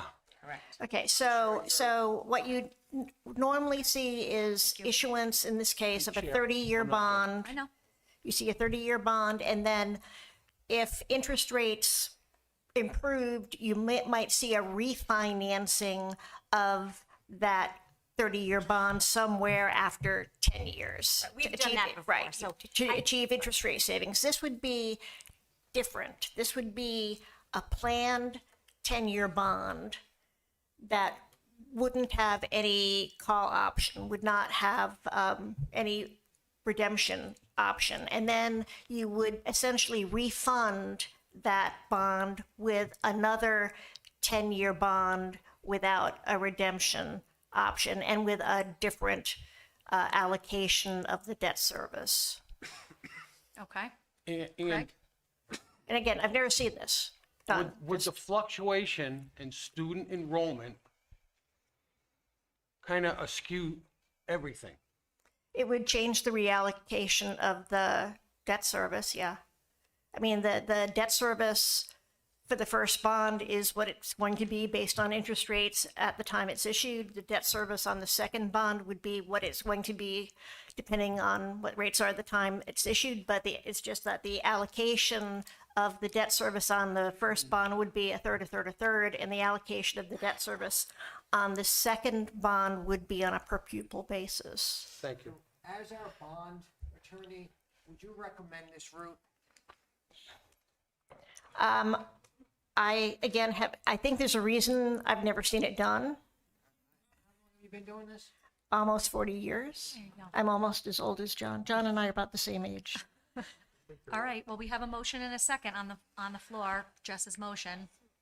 Laura? So just to clarify, we're talking that there's going to be a significant additional expense if it's split into two 15-year bonds. Is that what I'm understanding? Well, there would be double cost of issuance. So when you issue a bond, there's all those legal fees and financial advisory fees and underwriter fees and underwriter counsel fees and a fee that you pay to the Public Finance Management Board of the state. So there are expenses of issuance that get wrapped into the bond issue. And so if you plan on issuing two bonds, you're going to have double cost of issuance. You're also going to be in a situation where, say, interest rates in 10 years go up instead of staying stable. You're going to have no ability to stay in that 10-year bond at that existing rate. You're going to have to refinance the bond, even if it's at a higher interest rate, in order to accommodate these other structuring concerns. Jess? Listen, I don't want to overcomplicate things. I appreciate the unique idea. I appreciate the desire to compromise and reach a solution that does listen to, different voices, but it doesn't seem like it's really a feasible option to be from these questions here, and I don't want to necessarily pay money to even investigate it. So I pull my motion. I'll pull my second. Okay. Thank you Thank so you. much. So we did table the Yes. moving Yes. forward. All right, so we're gonna go on to the next agenda item. I'm sorry? Jump to A. We jumped to A. All right, just let me reorganize myself because I have a lot of paper in front of me. No, I don't think so. We can talk about that afterward.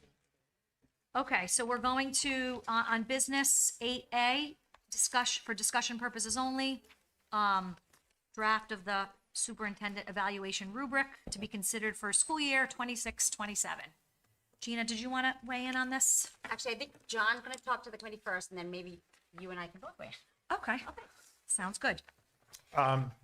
You will recall several meetings ago that the superintendent and the chair of the school committee graciously agreed to try to sit down and come up with something that they both thought was fair, was equitable, and informative.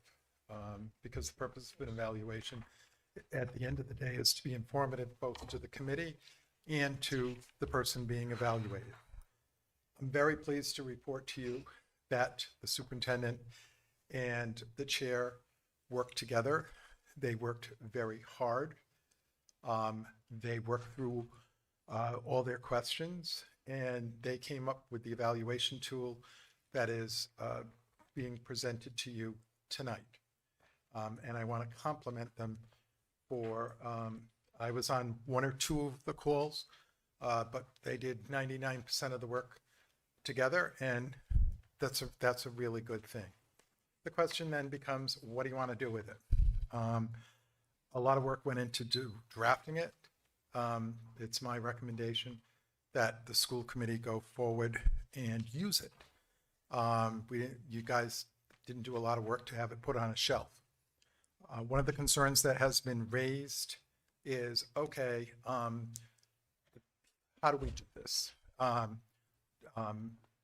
People need to, some people have never been involved in evaluations before, or certainly not evaluations of superintendents. There's also a question of, okay, you all fill out the evaluation, you get some training about it, somebody comes and does a presentation, and somebody's available if you have questions down the line. Then somebody's got to take all the evaluation forms back and put them all together and say, there's a common theme that this is a strength, this is a common theme, that this should be a goal, this is a common theme, whatever. I've worked in other districts where this has been done. I can think of two districts that it's been done by the chair. And based on my experience in doing it in other districts, that is not a good idea. It is because I also concur. it is, I strongly tell, even if the chair said, oh yes, I'll do it, it'll save the district a few dollars and so forth. I do not recommend it. It is not fair to the superintendent. It is not fair to the chair, because no matter what the chair says, somebody will take, a shot at it. So what I have suggested is that we locate a superintendent, a retired superintendent, to take on this process, wherein that person would come in. You people approve the form, the format, that a person would come in, do a presentation to you as to how evaluations work, what's helpful and what's not helpful. It's not helpful to simply say the superintendent is a 2 without saying why you gave the superintendent a 2.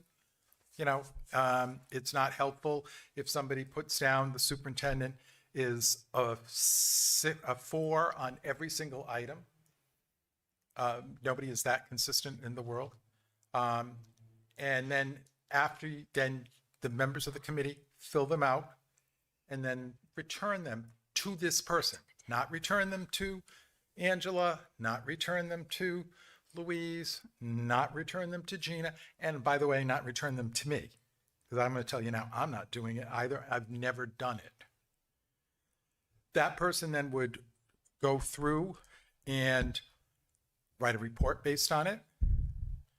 That person could come and then meet with the superintendent and meet with the school committee and explain the results. I think that that is a fair way to do it. I think that, yes, there is a cost to doing it that way, but the cost is de minimis compared to the agita that this committee would go through, which another one of my committees did when the chair, in the best of, circumstances, volunteered to do it. And she could have stood on her head. This is in another town I represent. And there would be people who would say, yeah, but your foot was hanging to the side, or, whatever. Having somebody outside do it gives it credibility. I will remind those of you who were on this committee in 2020, and I will tell people who have joined the committee since then, you went to an outside person, who sadly is now deceased, to run your search. You did not try to run it yourselves.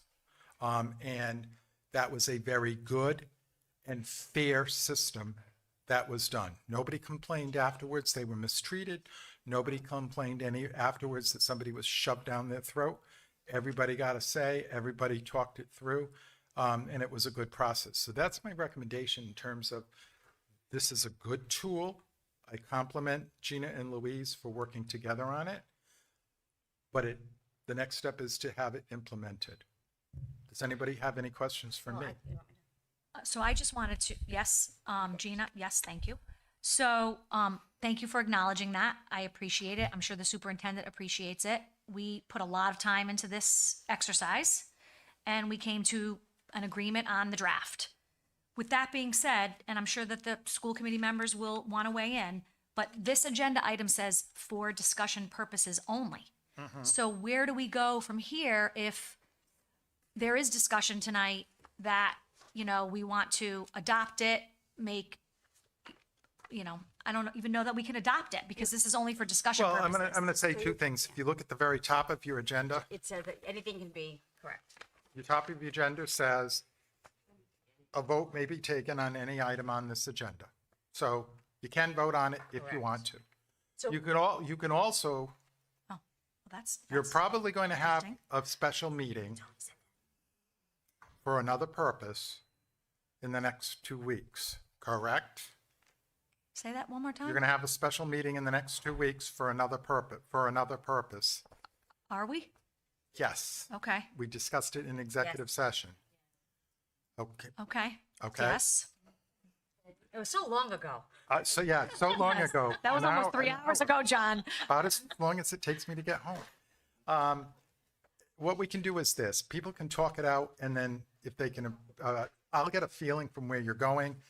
I will try to get a specific body. I don't have a body yet. I did talk to, given the fact I took it upon myself with no authority, to talk to one retired superintendent earlier today.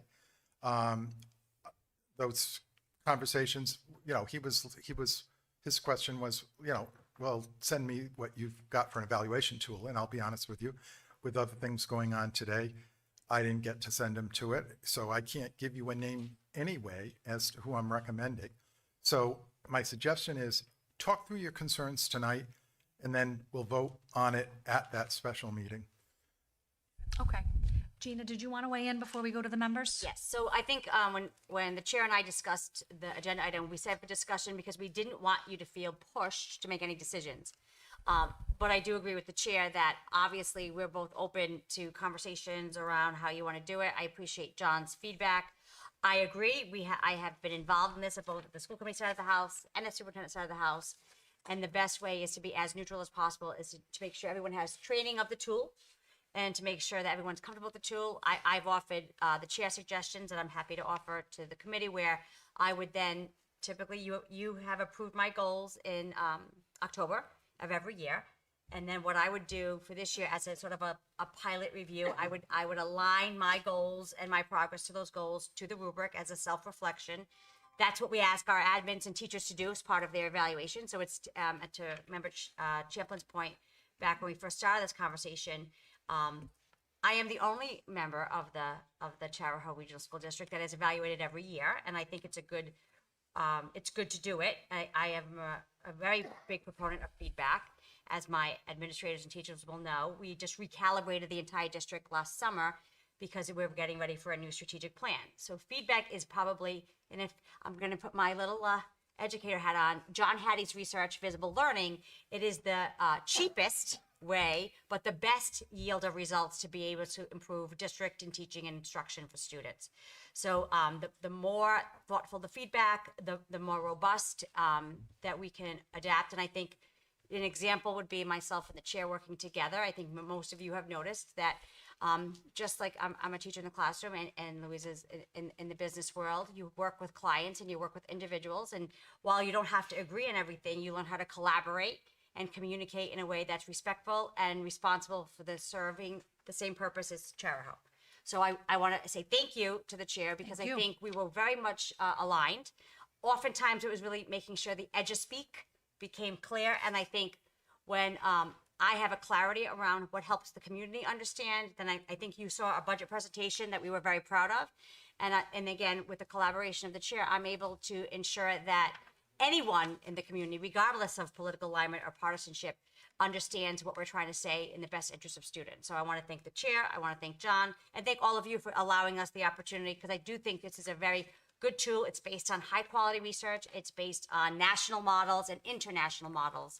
And I feel really strongly that it will provide the district with whatever superintendent you have with a very good, robust, thoughtful way to provide feedback. Thank you. Jess?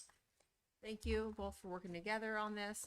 Thank you, John. I especially appreciate the concept of teaching the tool. That was something I provided in my feedback when this was approved, that I really want members to feel like they know how to do the evaluation. With that being said, we got this yesterday. It was 15 pages with the rubric and the accompanying document, and I work. And I did email It's a little bit. Chair Dinsmore and Superintendent Picard, but I have not had the time to review this in depth. I just have not been able to, and I really like to do that for all of our agenda items. So I would like to keep this discussion only until I have a chance to review it further. And I'll be clear, while you can, I'm not recommending that you vote on it tonight. Okay, so from a timing perspective, I think Jess, thanks for that feedback. I appreciate it. And I did get your email today with that. So with that being said, in here, it does suggest that the members review the rubric, and there's also, an evaluation reference document when referring to the rubric. Yep. Which is very specific. And knowing what the timeline is, because the superintendent has to be evaluated in a timely manner by a certain date, we have to vote on a contract extension. So how would that, if we tabled it to the March meeting, how would that No, impact? I'm not recommending that you table it to the March meeting. I'm recommending that you table it to the special meeting. to the special meeting. Okay. All right. Thank you for that clarity. Yep. Linda, did you have your hand raised? I guess just, hello. I guess what I would recommend is that people who do have, like, just hasn't had a chance to review it. I didn't go into depth, but I'd like to have a chance to review it in depth and maybe send you some, like, maybe send it to you as far as some of our changes for recommendations for changes or some, and that might be helpful to be prepared for the special meeting. Okay. And then I don't know if would that be helpful? I Sure. don't know if so people who care to will take the time to send you their recommendations. Unless you want to do it tonight, I don't. I'd appreciate getting those recommendations as well, because they're going to talk about it together, and it helps me to know what they're talking about. So what would probably be helpful that's is. all my recommendation. Yeah. You don't have to accept Actually, I would say give it to, make sure that Angela's on it, and then she'll make sure the three of us get it. So Angela, John, and Louise. That's only if that works for Yeah, yeah. and Gina, yes. Sure. Thanks for that feedback. Anyone else? In developing this with the chair, did you happen to look at, and I know you're not using this, we're not using this currently, right? But how do, I know in my professional career, we're scored on a rubric sort of like this. It's a little different in the business world, but it's very similar. or at least at my company, it's similar, sort of similar. How closely aligned are your current goals to this rubric? Have you had a chance to look at that? Like, I know when I set my goals for myself and my staff, we kind of take our rubrics and we look and say, how do the goals that we want to accomplish this year, how do they fit into this? So in the end, because we've used national research, my goals are always aligned Perfect. to the national research. So regardless of the tool, Perfect. any goal I have should be aligned based on, because this used to be called the old ISLIC standards when we were administrators, so it's taken different forms. But regardless of, even if you go back 5 years, the rubric really is more about ensuring that we anchor to what is most important to the committee. So what the chair was really good at is she sort of gave me her big picture, and then I gave her my big picture, and then we sort of melded it together about where we were aligned, and then talked through any points that maybe we wanted clarification.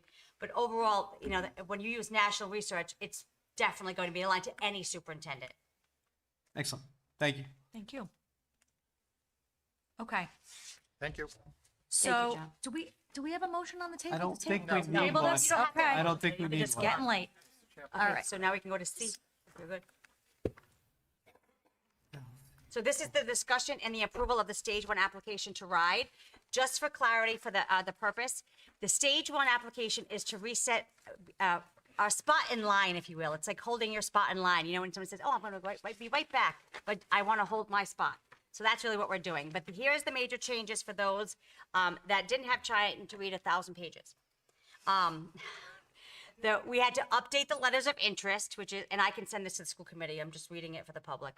Updated letters of interest, our statement of interest, our letter of local support, our compliance agreement, and building committee membership update.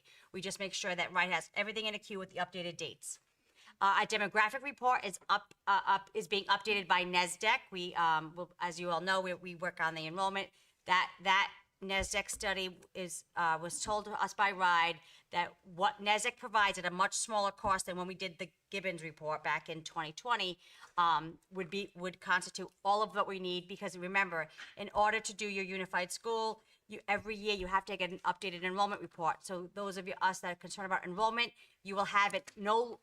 They go 10 years out for forecasting, and it will be as recent as NESDEC gets it to us, which is usually by March. Usually it takes about 6 weeks. The current dates on every exhibit were updated to make sure that all the dates were updated.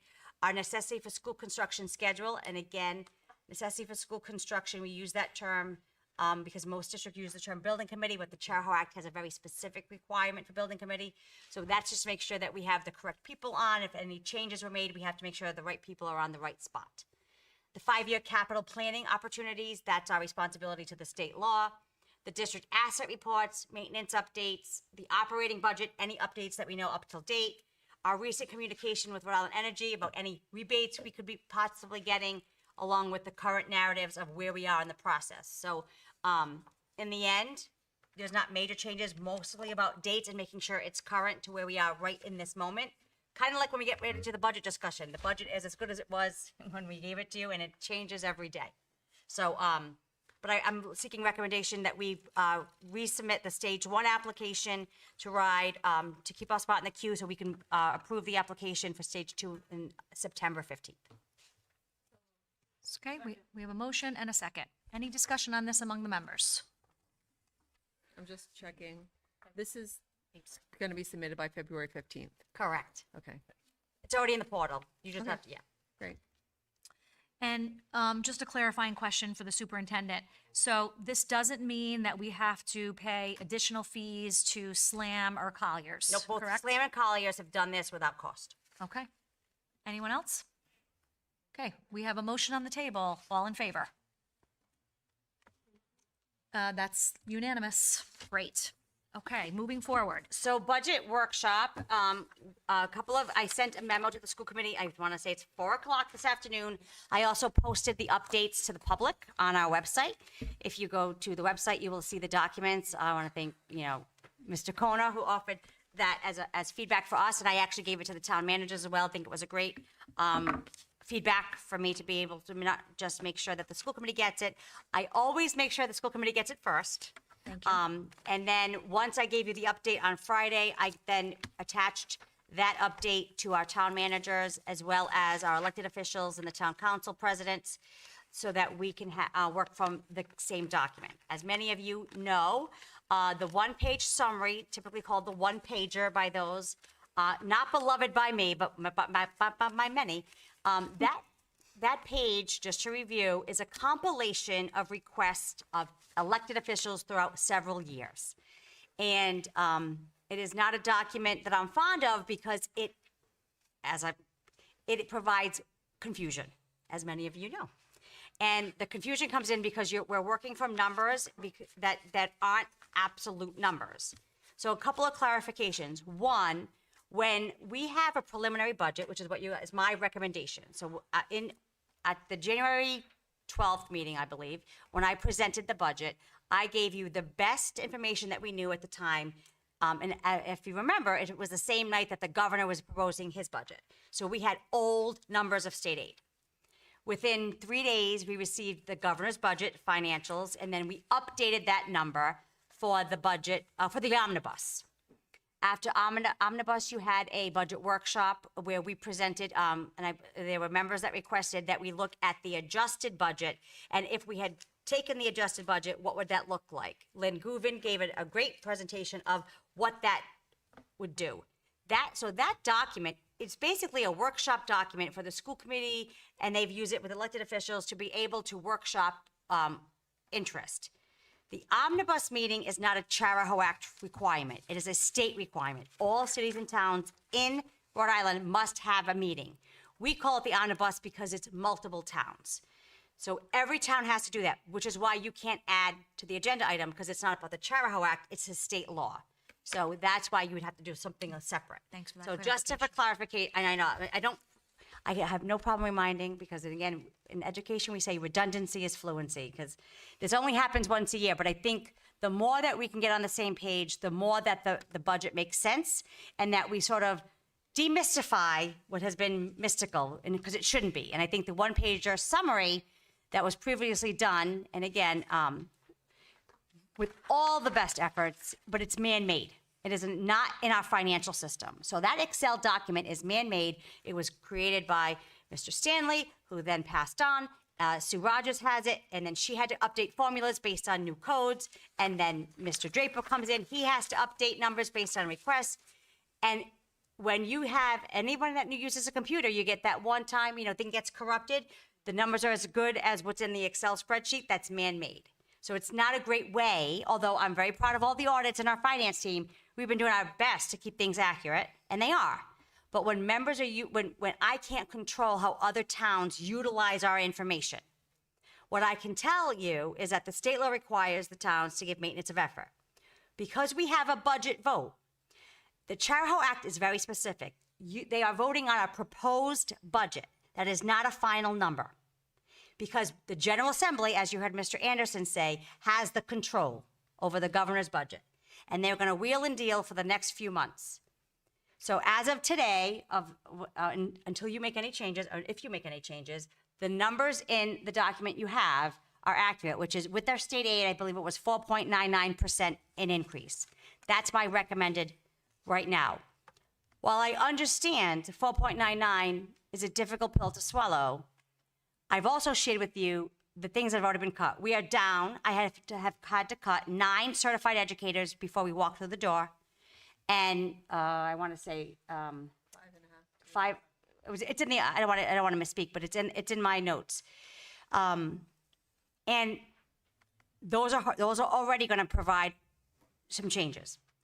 With that being said, I still believe we can hit Vision 2029. Any further cuts are going to be the responsibility of the school committee after tonight because you will take over the approval and then work it through. My responsibility is to understand where your guardrails are. The biggest budget drivers, as you saw in the memo, are, at almost $1 million are your sports and extracurricular activities. Is that something we're looking at? Yeah, and I'll need to know that. Classroom sizes, elementary schools have already been done. We've already removed, we had about 65, now we're down to about 60 something. We've already reduced staff in the elementary level to get closer to our class sizes. We also we have reduced teachers based on attrition, retirement. We have approximately 9 retirements. We don't have any more right now if we get more, but we've already budgeted for what we have, and that's the 9. Anytime, if you risk that, then you risk having to put more money in the revenue side of the operating side of the house, because you have to pay for those retirements because you got to pay them out. So that's an additional cost. So now, every time we make a move, for example, one of the requests was, what if we took a 0.5%? I think the chair may have asked this, out of every line that was above 4%. So that's about $53,000. But we can't, as a school district, just do that through line items because we've got contracts. Like, we can't say to the Ryan Center, we know how much the graduation costs, but we're going to cut you a 0.5%. That's a contract that we have. So that's why the dollar amount in a school budget is, okay, that's about based on the increases, which was really due to your utilities, your transportation. Transportation is still a moving target.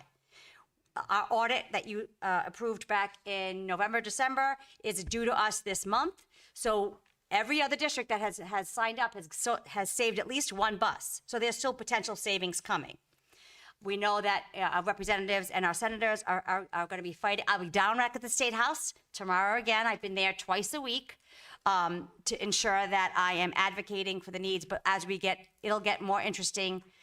The League of Cities and Towns has had their meeting regarding the funding formula. I have spoken to at least Town Manager Lisi regarding my opposition, as I said to all of you, at the Omnibus with the Blue Ribbon Foundation funding formula. And just the transportation alone, and just to clarify, it's not part of the funding formula. It's categorical, which means it's never guaranteed. So that's the big problem with transportation. And the Blue Ribbon Committee did not take that into account. They kept it as categorical, which again means we're fighting every year for the classroom door, where our Barringtons, our Providences, while they have different needs, it's not getting our kids to the building where it's 128 square miles. So this is an advocacy that I think that the General Assembly will understand. It's one where Washington County is coming together, because even if EWG is not as big as us, it has very similar needs, and they're much smaller. They have about 1,000 students. So I think the more that I can provide clarity to this committee about the needs moving forward is where I'm going to need, this money is not supplies. The supply increases were due to science materials. They were due to CTE assessments put back into the operating budget because the Perkins money is dwindled, because if you go look at the financial statements, the Met and Davies got a nice big bump, over $1 million, 1.2 million for one, and almost over 2 million for another. I'd love to see some of that back into my dollars for the operating budget.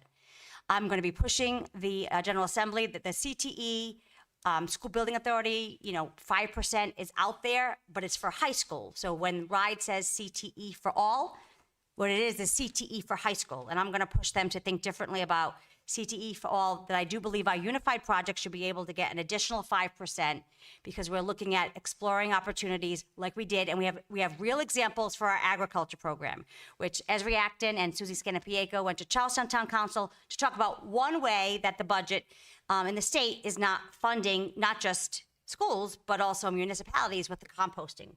And that's $12,000 added to our operating budget for an unfunded mandate that we're asking the state to fund. I'm not going to ask them to get new money. My plan is to review the governor's budget with them to show how we can access dollars that are already in the budget.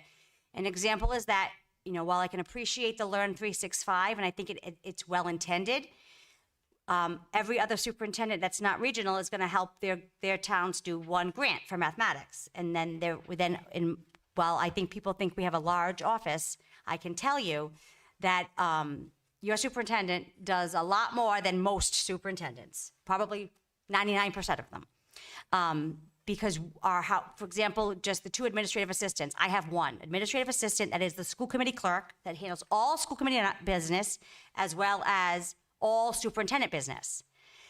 That it doesn't happen in Narragansett and in Westerly and in most districts. They have 2, but years ago when I was on this committee, that was something that this committee and I said, great, if you want to save money, but there's only so much. We have now, we're reaching the point where services are going to be impacted. Things aren't going to happen. Somebody's going to be out sick and a packet's not going to get done. because we have to handle student needs and personnel needs. Like there is balancing opportunities. So when we talk about staff, they are an investment. And while, you know, those cuts were difficult, and I'd rather not see them happen, I also understand the fiscal responsibility. But again, while I know people don't like that I say it, I have to say it. My job is legislated. There's only 35 superintendents. We're legislated to make sure that the budgets we present are based on student need. The taxpayers are town council's responsibility. School committee is legislated to make sure the budget reflects student needs. And what's the problem with the student needs? It's that it's not part of the funding formula. The funding formula is based on enrollment. So when enrollment decreases but needs increase, so the second area that I would ask for more support down at the State House from our town councils and from our representatives and our town managers is the high-cost special ed. We receive about a couple of $100,000, and I can't tell you specifically. I can't out the student needs because high-cost special ed means that cost is 4 times the amount of per pupil. And it's really hard to get to 4 times. But the students who need that are so have significant needs. We're talking about, you know, our students who are receiving, you know, changing services from pre-K through 12, who need to be, have feeding tubes, et cetera. And they, just like any other student, deserve their education. And it should not be on the backs of, it should be something the state funds like Massachusetts and Connecticut.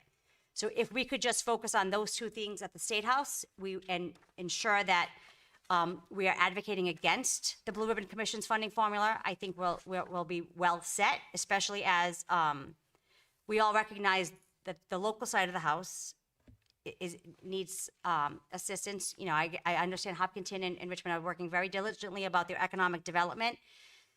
But in the end, last year, when we put $3 million back into the member contributions, because just as a reminder, every time I don't spend $1, that dollar goes back to the member contributions to lower the request for the following year.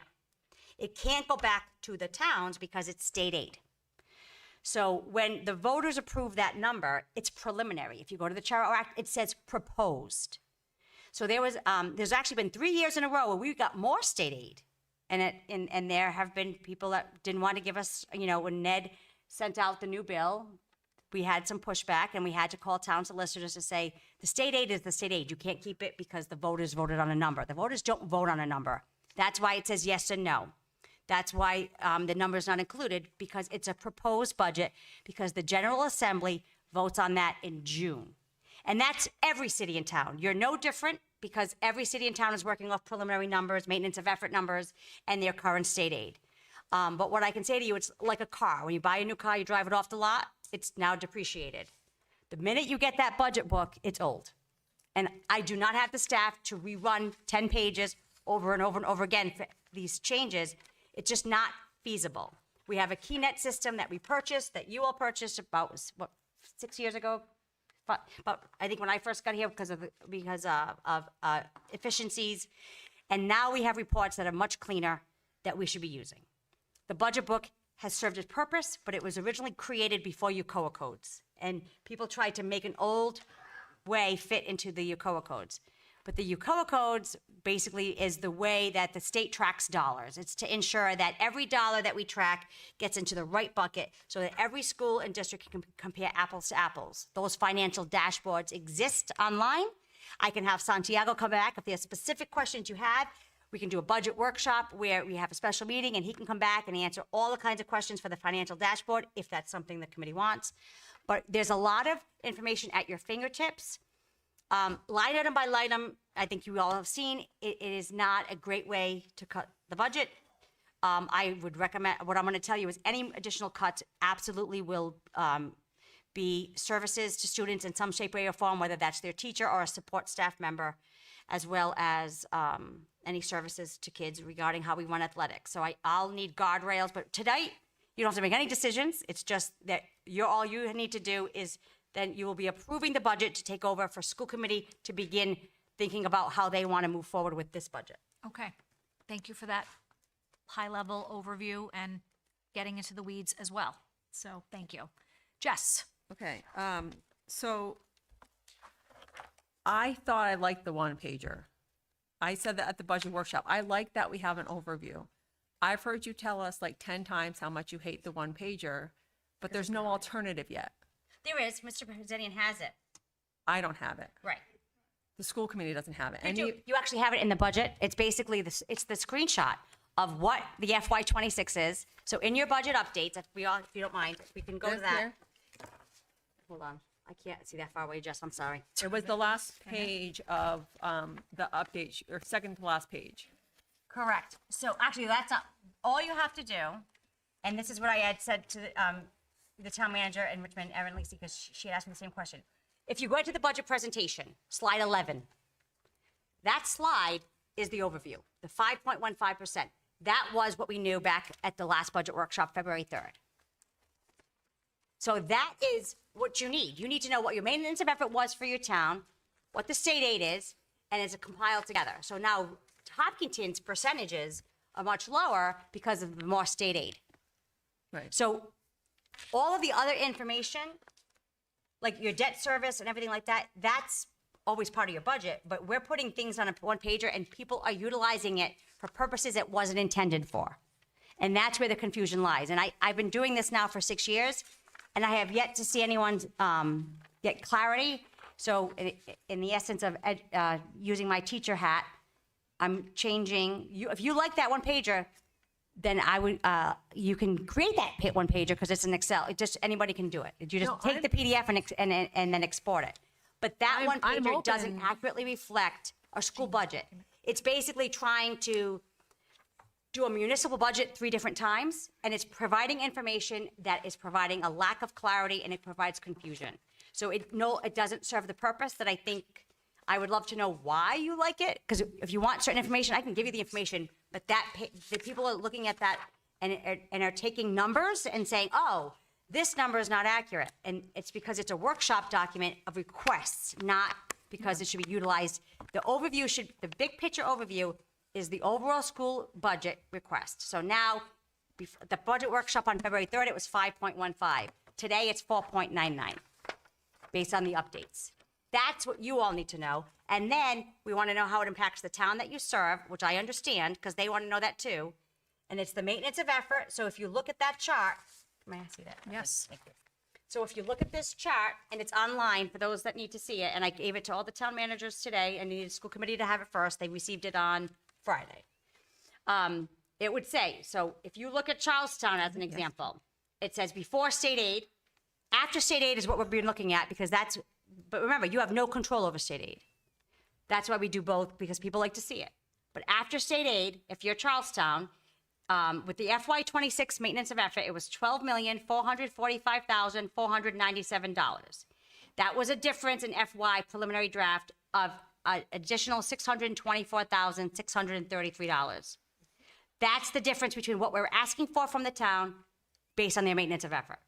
Yeah, I know. That's what we need to know. I understand this. I get this. And But that that to one me is pager, what again, I'm gonna what the tell you- bottom right corner of the one pager is. So whether it's this or that, we need to have an overview that has the That's important exactly correct. information. But the overview will be much more specific. It also is helpful to see previous years. You know, in the past years, it helps me to understand what the local increase is, the average local increase. And that's what I thought the intended budget committee was. 1.2%. It's really been very low, and state aid has surpassed that.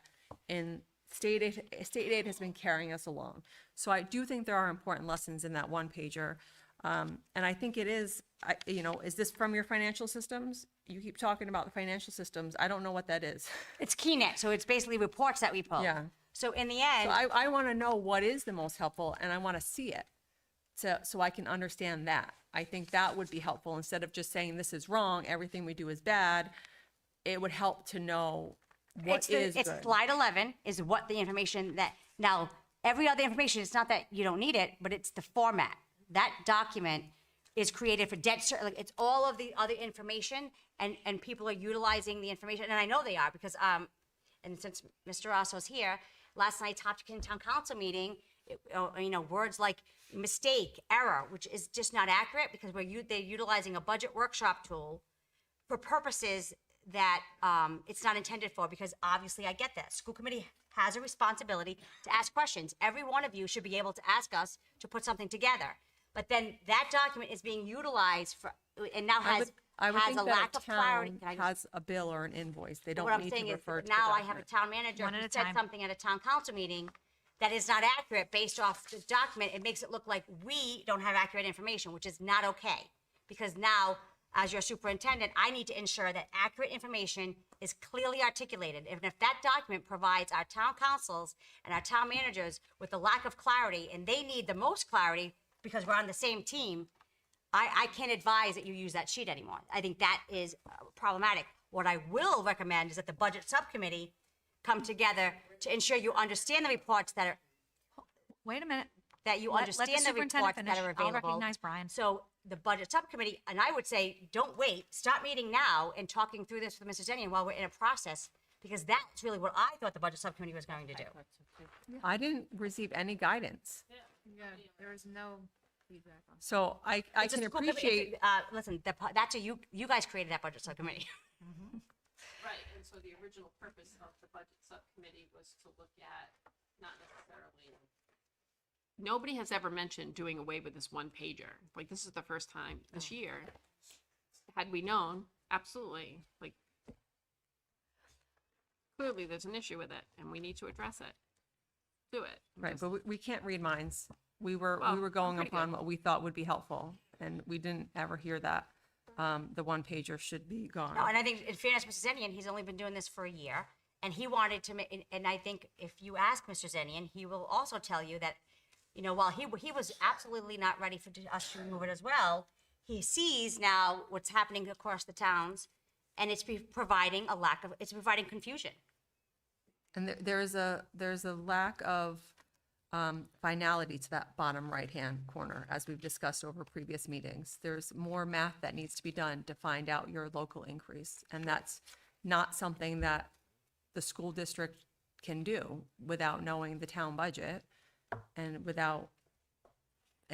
I wouldn't expect them to do it for each town. But that is a level of work that has to be done to understand further, I believe. Right, you all should be focused on the school budget workshop, and then but absolutely, you want to know how it impacts your town.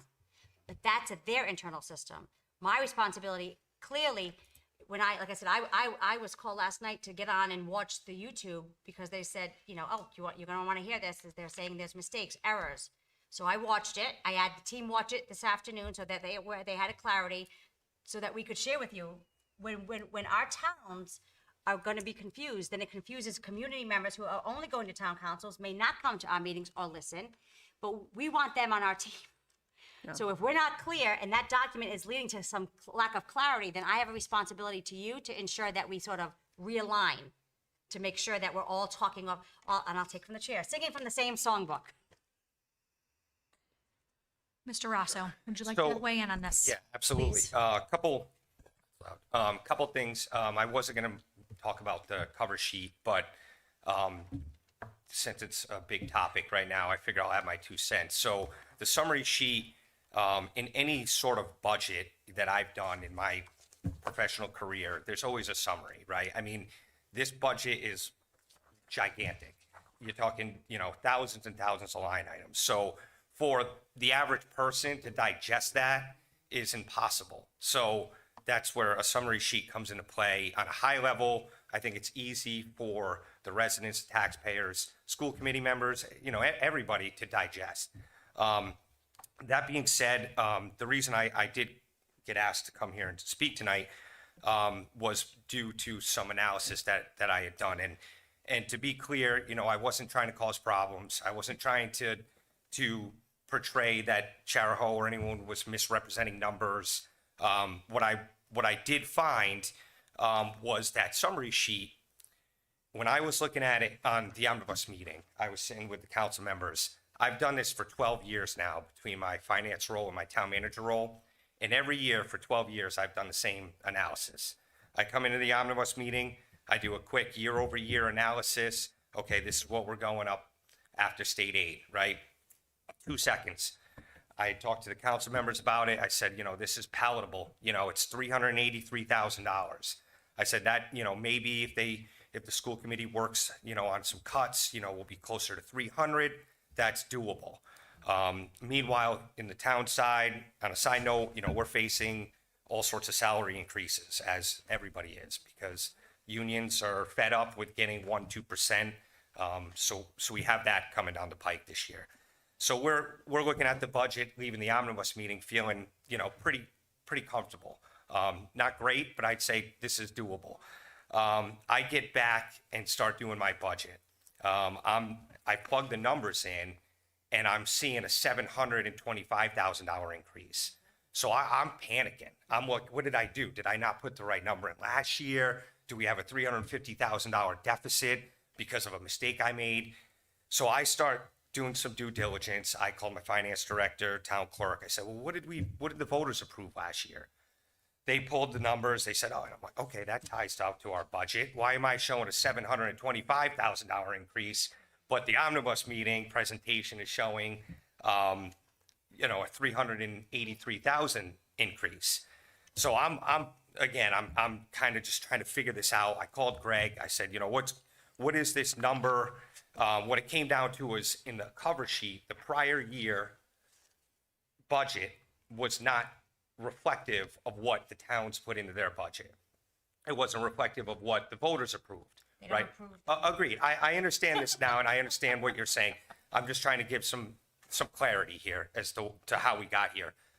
So I started looking at it, and I said, for Hopkinton, for example, the prior year FY26 says $23,333,691. So I'm looking at, I'm like, that's not what was approved by voters. I'm trying to pull my hair. I called Greg. I said, where is this number coming from? And then it was explained to me that there's adjustments that are made after the fact, right? Which is fine. I understand that. You guys have your analysis that you need to do. But when we're sitting there on the omnibus meeting and we're looking at this budget and it says FY25-26 budget and it has the allocation by town, it's very confusing, right? It's not representative of what the town increase is. So we're looking at these percent increases, these dollar increases year over year at the omnibus meeting that aren't reflective of what we're actually going to increase. So Brian, what are you actually, so when you say the vote, because the voters, again, they don't approve the number, right? That's why it's a yes or no. So just like when we had the conversation when we first got the more money. So I went back to the last budget. That was the last budget on March 17th. No, so I pulled the last budget that was on your website and to make sure that, I had the right number. So it was the budget that was, if you still go to this day to FY26, the latest budget update in FY26 is reflective of the number that we put in our budget. So I was like, oh, I don't see anything with like Preliminary. That's the point. You're asking me not to follow the law. Like, I can't. No. So you're showing a redistribution of FY25-26 numbers that are not reflective of what was approved by voters. Voters don't approve this is where the confusion is coming in. The voters don't approve a number. They approve a proposed budget that, just like you heard our legal counsel say, when the General Assembly approves the governor's budget, just like the regional, I'll give you an example. Craig Luzon said to me year after year, the regional transportation, it's in the law. It says we have to get it. Why don't we get it? Because the minute Gina Raimondo signed that she wasn't going to give us all of it, it becomes new law. So that's why when you're regional, that yes or no is not about a number, because you can't oversee that General Assembly. They have the power. They're the ultimate school committee. So the voters aren't. Correct. The General Assembly oversees everything, Brian. I mean, as a finance director, But so you're saying the voters have no say in what the final budget is? No, Oh, Brian. This is General where I Assembly think does. I need you just to pause. What the semantics of your choice of words is inaccurate. The voters in the Charahoe Act are voting on the proposed number, the best that we know, based on the General Assembly and the governor and the state aid. And then we use your maintenance of effort. So when just like when we get more money, and I explained to Hopkinton when you as the new town manager, we had gotten a letter. You guys didn't want to change it. I had to, and I have that letter where we had to have John Anderson reach out to your solicitor to say, if you withhold this money, the state's going to then revert the money to us. Understood. Right. I think we're kind of going in a lot of directions here. What I'm trying to say is that when you're showing a presentation year over year increases, and it's saying, okay, you show a percent increase to Hopkinton of, at the time, which was 2.37. And it says Hopkinton increase year over year, 2.37. It seems a little bit misleading when our actual increase is 4.58, right? So it's drastically understated to what the actual increase is to the taxpayers. I'm going to ask that you not use language like misleading, because I think that's misleading. So I think it's unfair because Well- it provides, when you use an adjective, it provides evaluation and judgment. So when we All use, Brian, just let me finish because I let you finish. When you're saying it's misleading, this is where I think some of the lack of trust and collaboration come in. It is very important that just like I don't make an assumption about your budget, when you make assumptions about our budget and say things like it's misleading, you're then telling the public that there's something not to trust. So what I would say is, let's just anchor to the facts. The facts are the law, Rhode Island state law, says that you can't give us less than the maintenance of effort based on our enrollment. So maintenance of effort, FY26, that number's accurate. The number is your maintenance of effort based on the local expenditure that we received. Then state aid comes in, which you and I have no control over. The General Assembly decides that. It's a moving target. As fast as I can decrease a bus is as fast as DCYF's going to give me my new tuition for next year in a month. And I don't know if that's 97,000 or 115,000. So literally I have to get updates every single day. I'm monitoring the governor's budget. What's being up, what's being lobbied. So the budget you get, when they finally approve it, the school committee approves the adoption, which is the March, and then we go to the DFM, that number is as close as we can get based on the time of year. That's every district, not just us. Okay. So from what the final budget that the school committee approved on 3/17 to what it was reflective in the new budget, there was an increase of $880,000. Where's that come from? What is So that? that- Because you're that- talking about state aid's revenue. This is an increase in expenses of 880,000, which I've never seen. So when you're showing $23,333,691 for our allocation, that doesn't mean anything to us because we're like, where does that number come from? It So- comes from the votes of the committee, just like the town council can make a vote to change something for a snowstorm. How many snowstorms did you budget for? Yeah, but all right. So you're saying our contribution last year was 23,333,000? Go ahead. No, it wasn't. It was. So this is what's happening. You're asking for one thing, and I have maybe 7 of the 12 members asking for 7 different things. I'm trying to put it all onto one sheet of paper. Okay. So, very simply, what I did was I took what we billed you, and that's about $22,000 more than what the number you came up with. Because you got $22,000 in additional state aid. Right. Yes. So that number is not arguable because you pay it every month. Right. Exactly. that's But the that num- is still. So my one page without all 350,000. my scratch, that's what my one page would look like if I had my way. It tells you what you paid last year, and it tells you what we think based on what we know you're going Right. to pay this year. The best that we know. And that's it. Okay. So, all right. Because all I'm saying is I did that same analysis for 12 years, and the numbers matched our budget. This year they did not. So that's. No.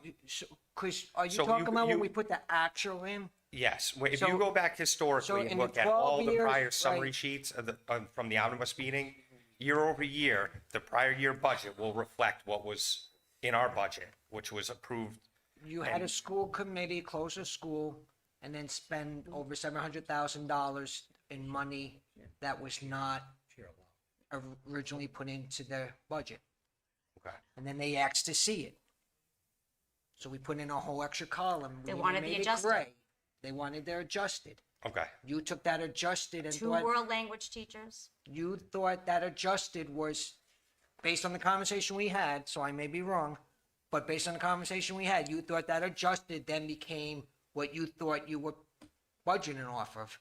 But you should be really looking at your FY26 bill for the year. Which we are, but that's not what's reflected in this year's but they're allowed to ask for things. Okay, that's fine, but somewhere it has to be illustrated what the actual So town Brian, I would increase. ask that you could then give me a call before you say in. Well, I did, I called Greg. But he's the finance he director. said he You're the was town gonna- he manager, said not the he was finance gonna- director anymore. With but all he- due respect, All right. please call All me. right. But he said he was gonna speak with you and get back to me, so. Right, and then I spoke with Erin. Okay, Because you well, spoke with that's- Erin, but again, as the town manager, Brian, let the finance directors talk to the finance directors, and please talk to me. Why are you telling us how to operate? So you're telling me I Oh, but can't, but no, with all due respect, Brian, stop telling me how to operate. I'm not. I'm asking you to illustrate, Yeah, okay. I'm asking you All to right, illustrate accurately Hold on. what the town's actual increases are, that's all. Hold on. We're all coming at this with the best of intentions. We are all trying to absorb and understand numbers. We have to approve a budget tonight, and moving forward, you know, this is a constructive moment where you have expertise, they have expertise.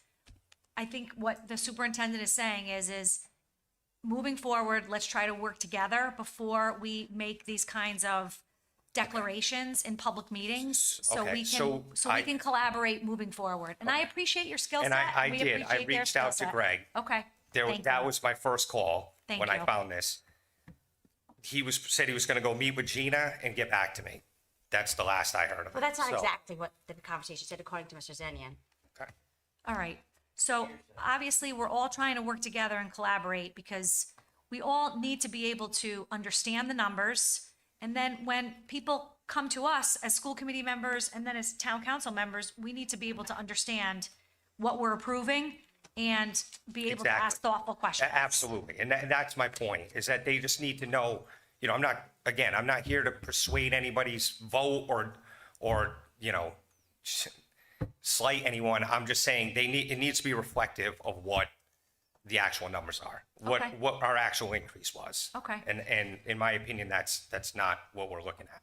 Okay. You know, when you see a % increase, that is, and then you go to our budget and it's a much higher number, $350,000 higher, it's confusing, we'll say. All right. Thank you. I think it's confusing sometimes to those of us around the table because these numbers are moving targets.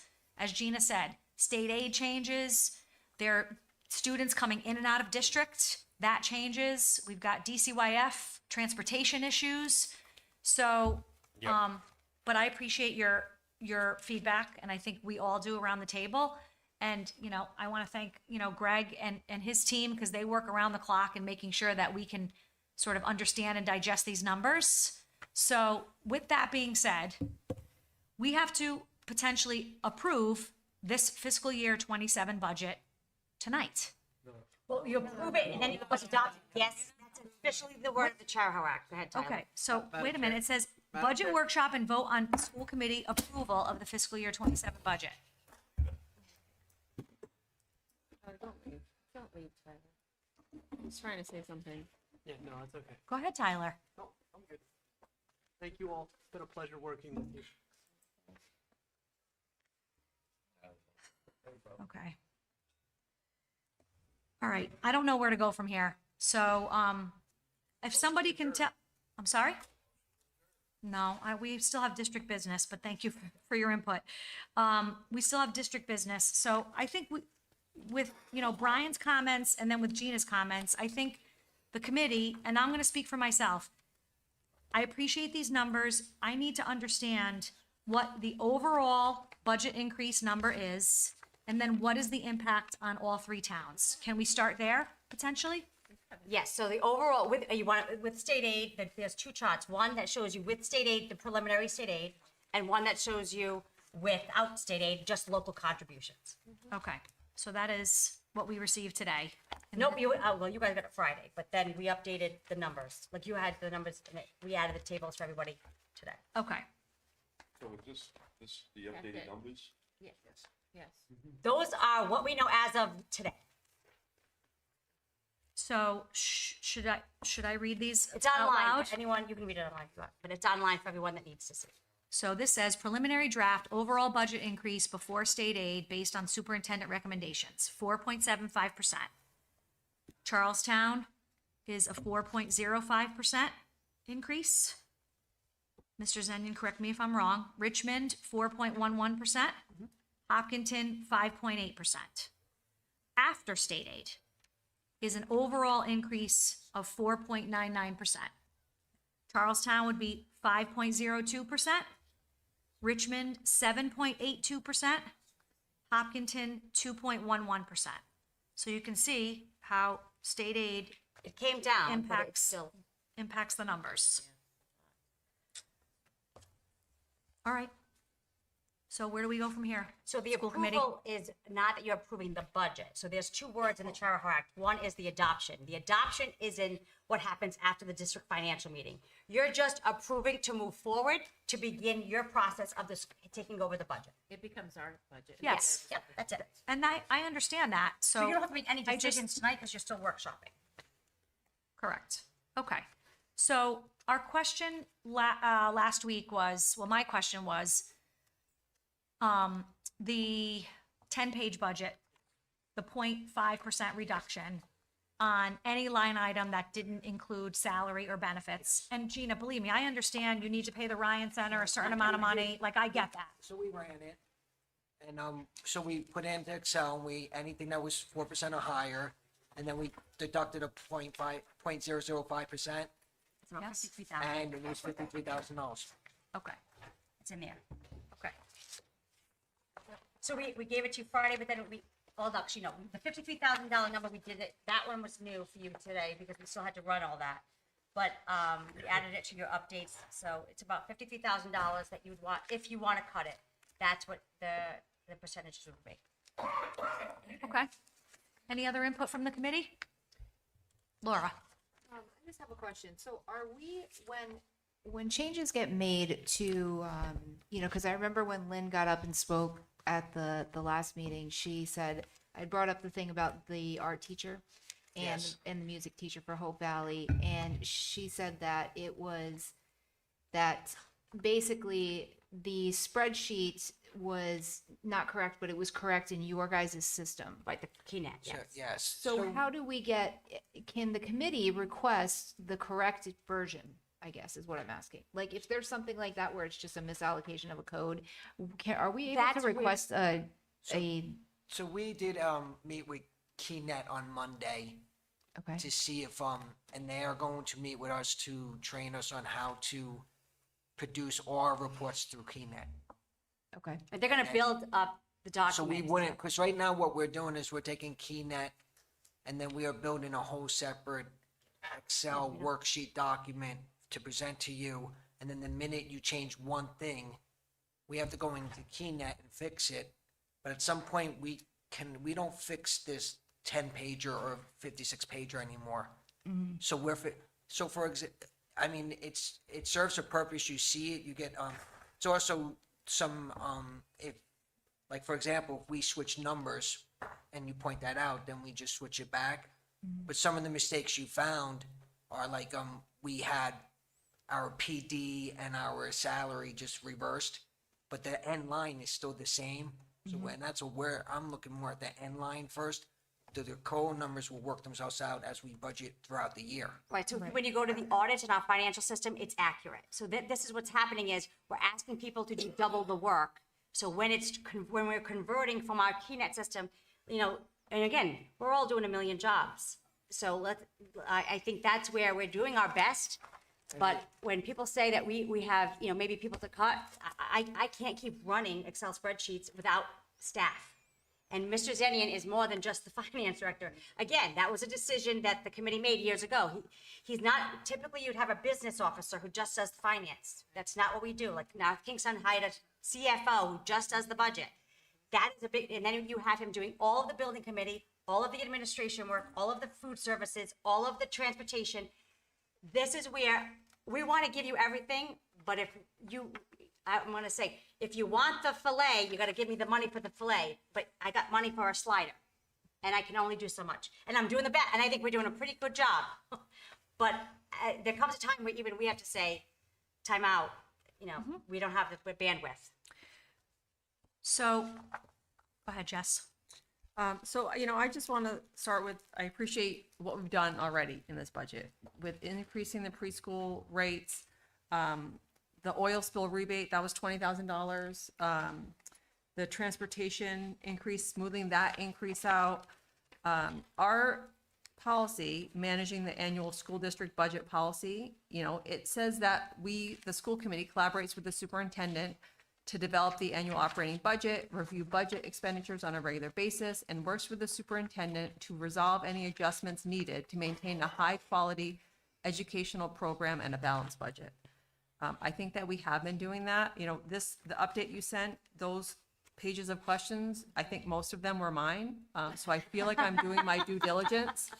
But I'm not finding areas to cut. And I think I appreciate creative ideas, a different approach, say, let's look at these items and cut, but it's still the same method, which is let's cut. And we've done that consistently the whole time I've been around. You know, it hasn't been for decades, but, you know, for several years, this school budget has been cut systematically year after year. And with my children, my son at Richmond Elementary School, and we heard from another parent, the challenges at Richmond Elementary School, because we closed Hope Valley last year, are real. They are felt every single day by families in that school. And our cuts have an impact. And I have seen it, I have felt it. I'm not really moving, I would not like to move forward with any cuts tonight. I would like to move to approve this budget, and we can discuss it at further meetings. And have some, there's been a lot of back and forth with materials and updates, and it's hard to Digest. get it straight and adjust. Pat? This isn't going to be popular, but the only thing that I can see, if you want any cuts going forward, it's going to be addressing the sports programs. Years ago, that happened in Coventry. And I know it wasn't popular, but, you know, that's how they ended up surviving. Okay, well, I make a do motion we have a to motion approve the to budget. approve the? Okay, we have a motion and a second. And that, just to clarify, it doesn't mean this is the budget that's going to voters. It means Right. we're adopting it, but that's not the word, that's the next word. Correct. We're Right, approving it. adoption. We're, you know, I'd like to thank the superintendent for her work. There were a number of cuts that have already been made. I think that's been made very clear to us. That's a big takeaway from what we've gone through so far. Yes, so I appreciate that.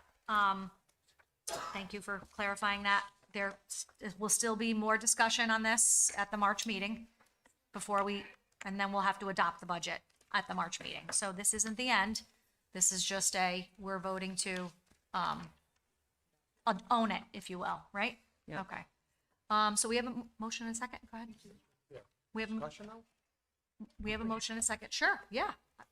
So the only thing I would ask for in the future is not to always wait for the last possible night to make cuts. Yeah. And that's what we've done the last several years. And that's really not a good strategy. So I just had to give my 2 cents. Okay, so I know we have a motion and a second on the table, but with that being said, and in that spirit, and, you know, I realize that there have been reductions made every year. My suggestion was 0.5%, $53,000. I mean, you know, we're looking at almost a 5% increase. Go ahead, Gina. I was just gonna say, just give yourself some time, because we didn't get the audit back from the transportation. But I mean, as fast as I'm gonna hold my breath for that, I haven't got the DCYF tuition for next year either. So there is some wiggle room. So we may see that $53,000 if we can get some changes in the transportation. Can I just follow up on that, Karen, before I recognize you? So with that being said, the only other opportunity for us to potentially make changes and or reductions would be at the March meeting, because we Unless you typically. hold a special meeting. Okay. They can do it now. Okay. And what, So the we have- FTM, we usually don't, there's no usual motions at the FTM that's- because that's us listening to the voters. Right, that's the one in the Charahoe Act where your responsibility is we don't present, we just listen to the voters. We have to have 25 voters, and then your job is to listen. You've had your opportunities to discuss. It gives everybody the opportunity to come talk to all of you about what they are feeling about this budget, and then you make your final decision on that March meeting. So the only other time for us to consider it would be at the next meeting. So I hear you, I but, could do it at the special meeting when we talked with the town council. okay. All right, so Linda, did you have a comment? Karen had first. Karen, yeah. So the ruling for DCYF on Friday, is there any potential that? No, we're actually, gonna- members have reached out. So the ruling for DCYF is something that we already held payment on because what the DCYF rule was, they were trying to charge all districts special ed tuition for non-special education students. And Newport and Cumberland fought and won previously, and then DCYF countersued to be able to get the money back. And the judge ruled in the favor of the districts that if you don't have services, then you're not going to get charged for those services. But we've already accounted for all that. So because we knew that it was up and basically had heard that that wasn't going to happen. However, my fear is that we haven't gotten the new tuition for next year, and they have this, I'll call it cockamamie formula that nobody can exist, but it's in the law that basically says, you know, when something goes up, we're paying for it based on, again, if you go to the right website, it'll show like Charahoe, we're at like 97,000. That was last year. And let's just say their budget doesn't work with our budget because it always comes in like late January, February. And then the tuition, since I've been here, every year we get an increase. It has never, ever been stable. So I think I started my first year here with like 55,000, and now it's at 97, and that's in 6 years. So I'm not looking forward to the fact that they lost that lawsuit because I'm thinking that they're going to come with tuition on the other end of it. Okay, thank you. Thank you, Karen. All right, so we have, Samantha, did you want to come up? All right, I'm just mindful of time because it's 9:45. I'm sorry?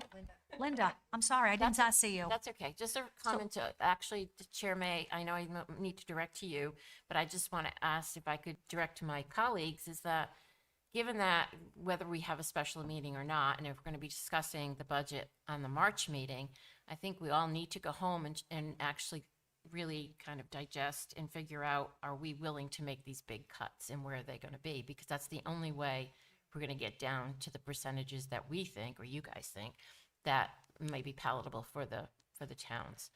I agree with Gina that as a school committee, I think our charge is to put forward a budget that serves our kids. It's up to I know we try to accommodate the towns, but that's their issue. I'm sorry. And, but again, think about, do you guys want to fight this cutting sports? Do you want to cut teachers? I mean, that's the only place, those are going to be the only places that's going to get enough cuts to get the budget down. Samantha, before I recognize you, I just want to say that we have one unified elementary school that we're trying to pass Understand. in November, Understand. which is going to be Another expense. another 30-year bond. No matter how we slice and dice it, it's another 30-year bond. I get nervous because when I see these numbers, I get nervous because I want the one unified elementary school to pass. And now we're going to be putting out potentially a 4.99% increase in April. It's coming to Then roost. in a few months right after that, there is a vote on a unified elementary school. And I want to hear all sides, and I'm trying to absorb all sides. And I guess what I'm saying is No, I get it. I get it, Louise, but I think we all need to think that, Yep. you know, are we going to be able to make those big cuts? I think that's what we all need to figure out. It's going to be hard. Right. And it's gut-wrenching. And so I think you all need to, figure out and give her some guardrails. Where are we going to cut? yeah, I think it's a lot to ask It is. the voters for understand. a fairly decent size increase for the budget. And I'm not saying that the district doesn't need it. So let me say that publicly. I don't want to be the one to get, branded tomorrow. Louise wants to cut, she wants to gut public education. I'm not saying No, that. I understand that. Okay, I'm But if just we're gonna being make- if we're respectful gonna and get a budget, direct. yeah. I'm trying to think about this in strategic opportunity that we have a one unified elementary school that a decent amount of us moved forward to vote for, to bring that to the voters. And how much can the voters absorb in 1 year? That's my opinion. All right, Samantha, hold on one moment. Okay, thank you. Samantha, go ahead. Yes. Be mindful of time. But I do want to backtrack to Mr. Rosso's concerns, because since I've been on council, we have taken that summary page, is how I saw it, because we have a summary page, and summary pages are great, and that number has been the same from the year prior to the next, at least for when I've been on council. And obviously, Mr. Rosso has had similar experience for over a decade. So I find it confusing that it has, this year now we're having a different number in the year prior, and we're building off of something that is different, when every other year it has carried over from year to year to year. And if a bigger explanation needs to be given, then that's what needs to be given, because I understand it didn't come out the way that you wanted, but it's out there now. And this room was full earlier, and I know other people who couldn't stay here as long as we all could have. We're also concerned about that. We're increasing Richmond's budget already, and now there's another $300,000 at least there with, quite frankly, it needs to be explained to the average voter that, first of all, our votes still matter, but also that where it's coming from, because I just think it's been a very difficult start to this year's budget process to have these numbers changing. And this is also, the first year where we're not using the budget sheet. So it's very confusing, and I'm not going to go into the back and forth with it. I've stated my opinion, and I think that directing this to the school committee, our representatives, that it needs to be explained way better or changed. Thank you. Thank you. So I just want to, go ahead. I just need to add, because again, if you go back into the history, every year there's the same budget fight. So you have to do your due diligence and say why.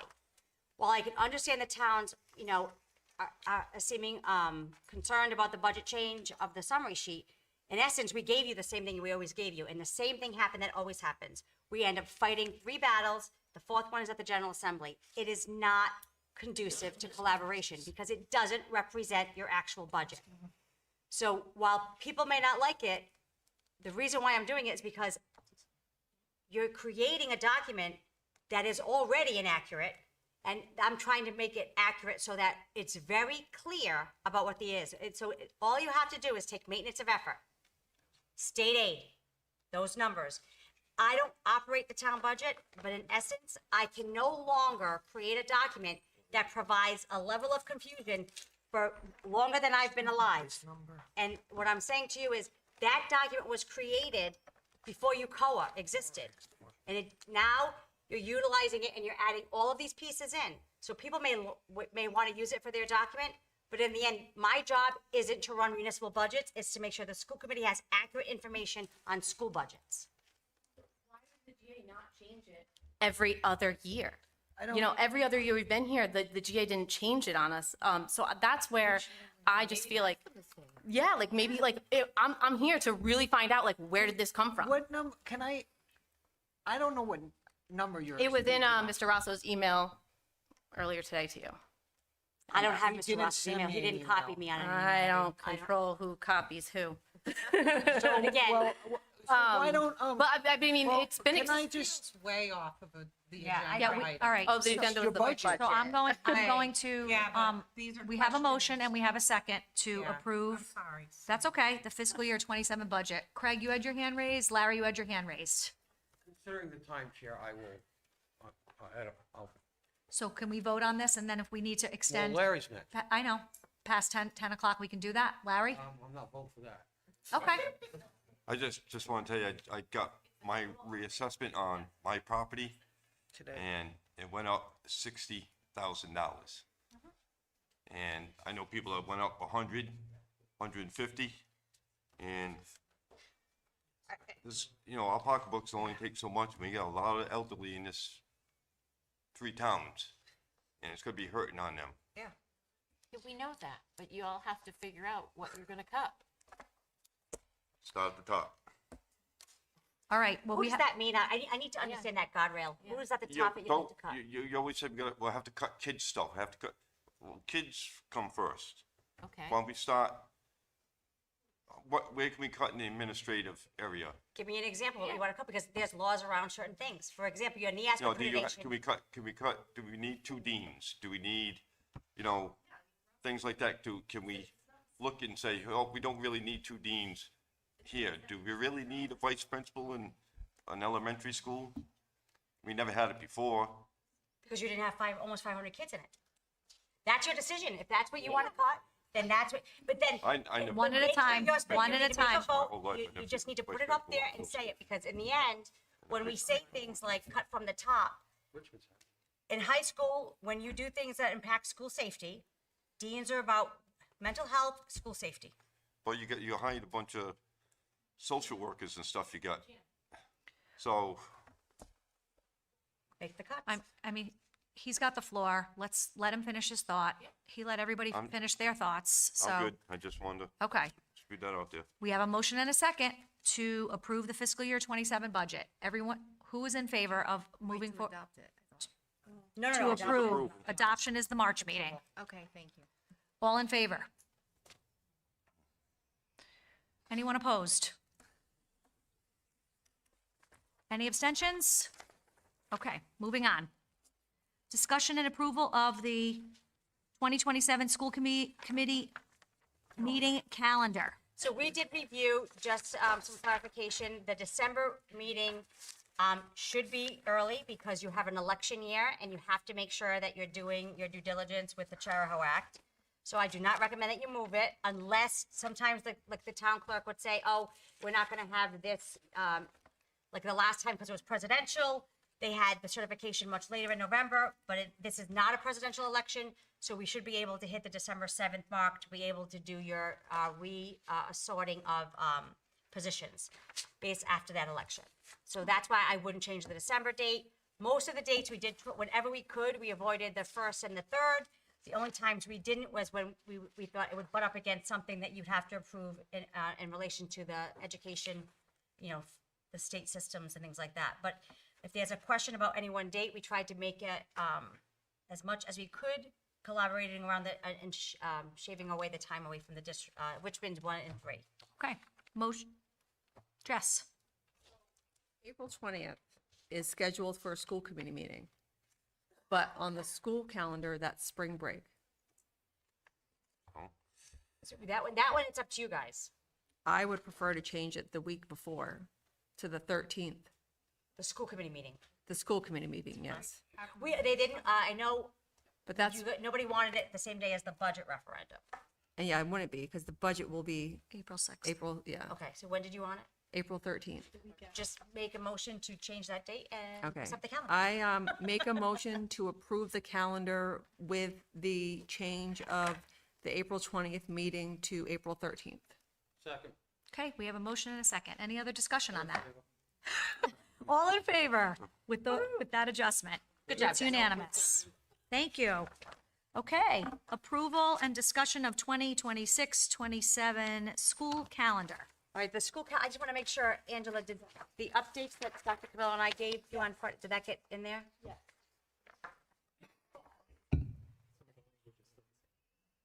So the dates are correct, but the language has to be updated, so you're not approving language, you're just approving the dates, just to be clear. Second. Motion and a second. Karen? The January 7th early release day, can we move that to the 14th? Yeah, no, we already spoke that. I already had that question. The January 7th. Nice. Oh, did we move it already? Oh, that's. Oh, no, we did move that one, I'm sorry. It's just hard We to get. changed January, but I don't know why this was not updated. I This- apologize. I don't know, wait, so. This says January 14th, early release day. Yeah, January 14th. She said January 7th. Yeah, the one in in the packet. Not in the packet, it should be online in the folder. It is, that's what I'm, but I just clicked on the agenda link and this is what Yeah. came up. So, that's fine. So it is, never mind. So is it January changed? 14th? Okay, So, that's fine. can I see yours? Yes. Where did you get yours? Where did I get mine? I got mine from Is it in your packet? Angela in my packet. All right, so On Monday. So then, if you got the paper packet, so That's fine. Yeah. Okay. I did see that. But which one is correct? The January 14th should be correct, yes. The one in the packet was correct. I apologize to those of you who are online. It should have been updated for everybody. All right, any more discussion on this? We have a motion and a second. All those in favor of approving the 2026-27 school calendar? Aye. So we Any- will post the. Wait a minute, hold on. approved Anybody calendar. opposed? Larry, did you raise your hand Oh, yeah, to approve it? let's get going. All right, let's get rocking and rolling. We will All right. post it on the website and we will send it to all parents, the approved calendar. All right, consent agenda items. Are we, No, you got G.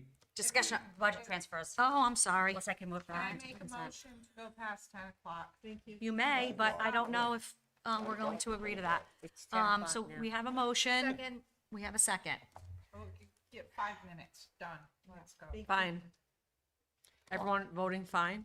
All those in favor of going past 10 o'clock? Okay, then the rest of the. All those opposed? Then it's over. Then we can then leave? motion, then we have a motion to adjourn? Can you, the Motion consent to agenda, adjourn. if we could do the consent agenda before you all walk away, because if not, things like, Bills don't get paid. Sunderland's, extension is on there. You want him in season 5.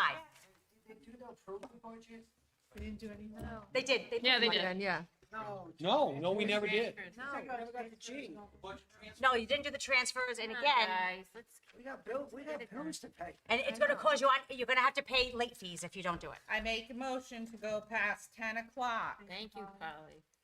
Anybody second? All right, all those in favor? Okay, we're gonna do it. Let's go. All those opposed? Since Aha. 5 o'clock, I want to go home and go to bed. All right, discussion and approval of budget transfers. Greg, do you have any input on this? So moved.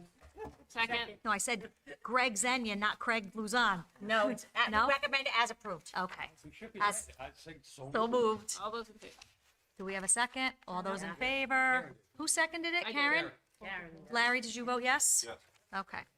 Consent agenda items. I recommend that you approve all consent agenda items as presented. So moved. Second. But Madam Chair, Before you do? before we do, I Yep. want to acknowledge the donations.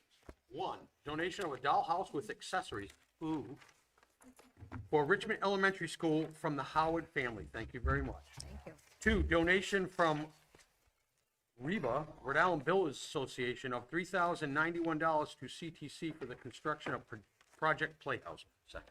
Second.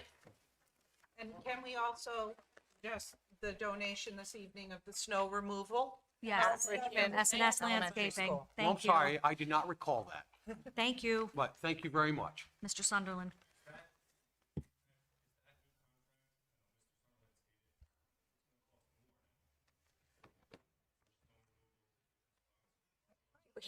It's, Depends on the I could share it's actually, the contract is by the hour. Based by equipment, pieces of equipment. So if you wanna have extra walkways and things done, you're gonna have another piece of machinery put on that at whatever the quote is for the machinery per hour. All right, I'm not entertaining any more questions because of the hour that it is at this point. So we do have a motion and a second. So all those in favor of accepting the consent agenda items? Yay. Unanimous. So just for my reports, you can see the subcommittee reports and the transportation subcommittee are already there for you. Just an update, strategic planning update, just to remind, many of you may be new to the strategic planning. So publicly, per the law, we have to present publicly the strategic plan. You technically don't have to approve it. You guys like to approve all kinds of stuff, but the RIDE has to approve our strategic plan. But we ask for school committee feedback. You'll be getting our draft goals. We will be giving you a Google form to be able to share with us your feedback. It is presented by our teachers and our students, most likely at our April meeting or May meeting. And again, not for approval because the school committee doesn't approve. RIDE approves strategic plans, but it's for feedback and it's supposed to be presented to the public. And then we'll be sunsetting Vision 2026 in December, but this budget prepares for Vision 2020, our first year of Vision 2029. So survey works, parent survey is up and running. We're looking to get as much survey feedback as possible. This allows us to have specific needs addressed within our school improvement teams. This is where a lot of our parents, if you can't come to a PTO meeting or a school improvement team meeting or a school committee meeting, this is a great way for us to know how you feel about things happening in our district. So please go to the e-update and fill that out, or our Instagram, which you will see. And thank you for your time. Thank you, Gina. Okay, school committee requests for future agenda items or legal opinions. Do we have anything else to Sorry. add? Karen, go Yes. ahead.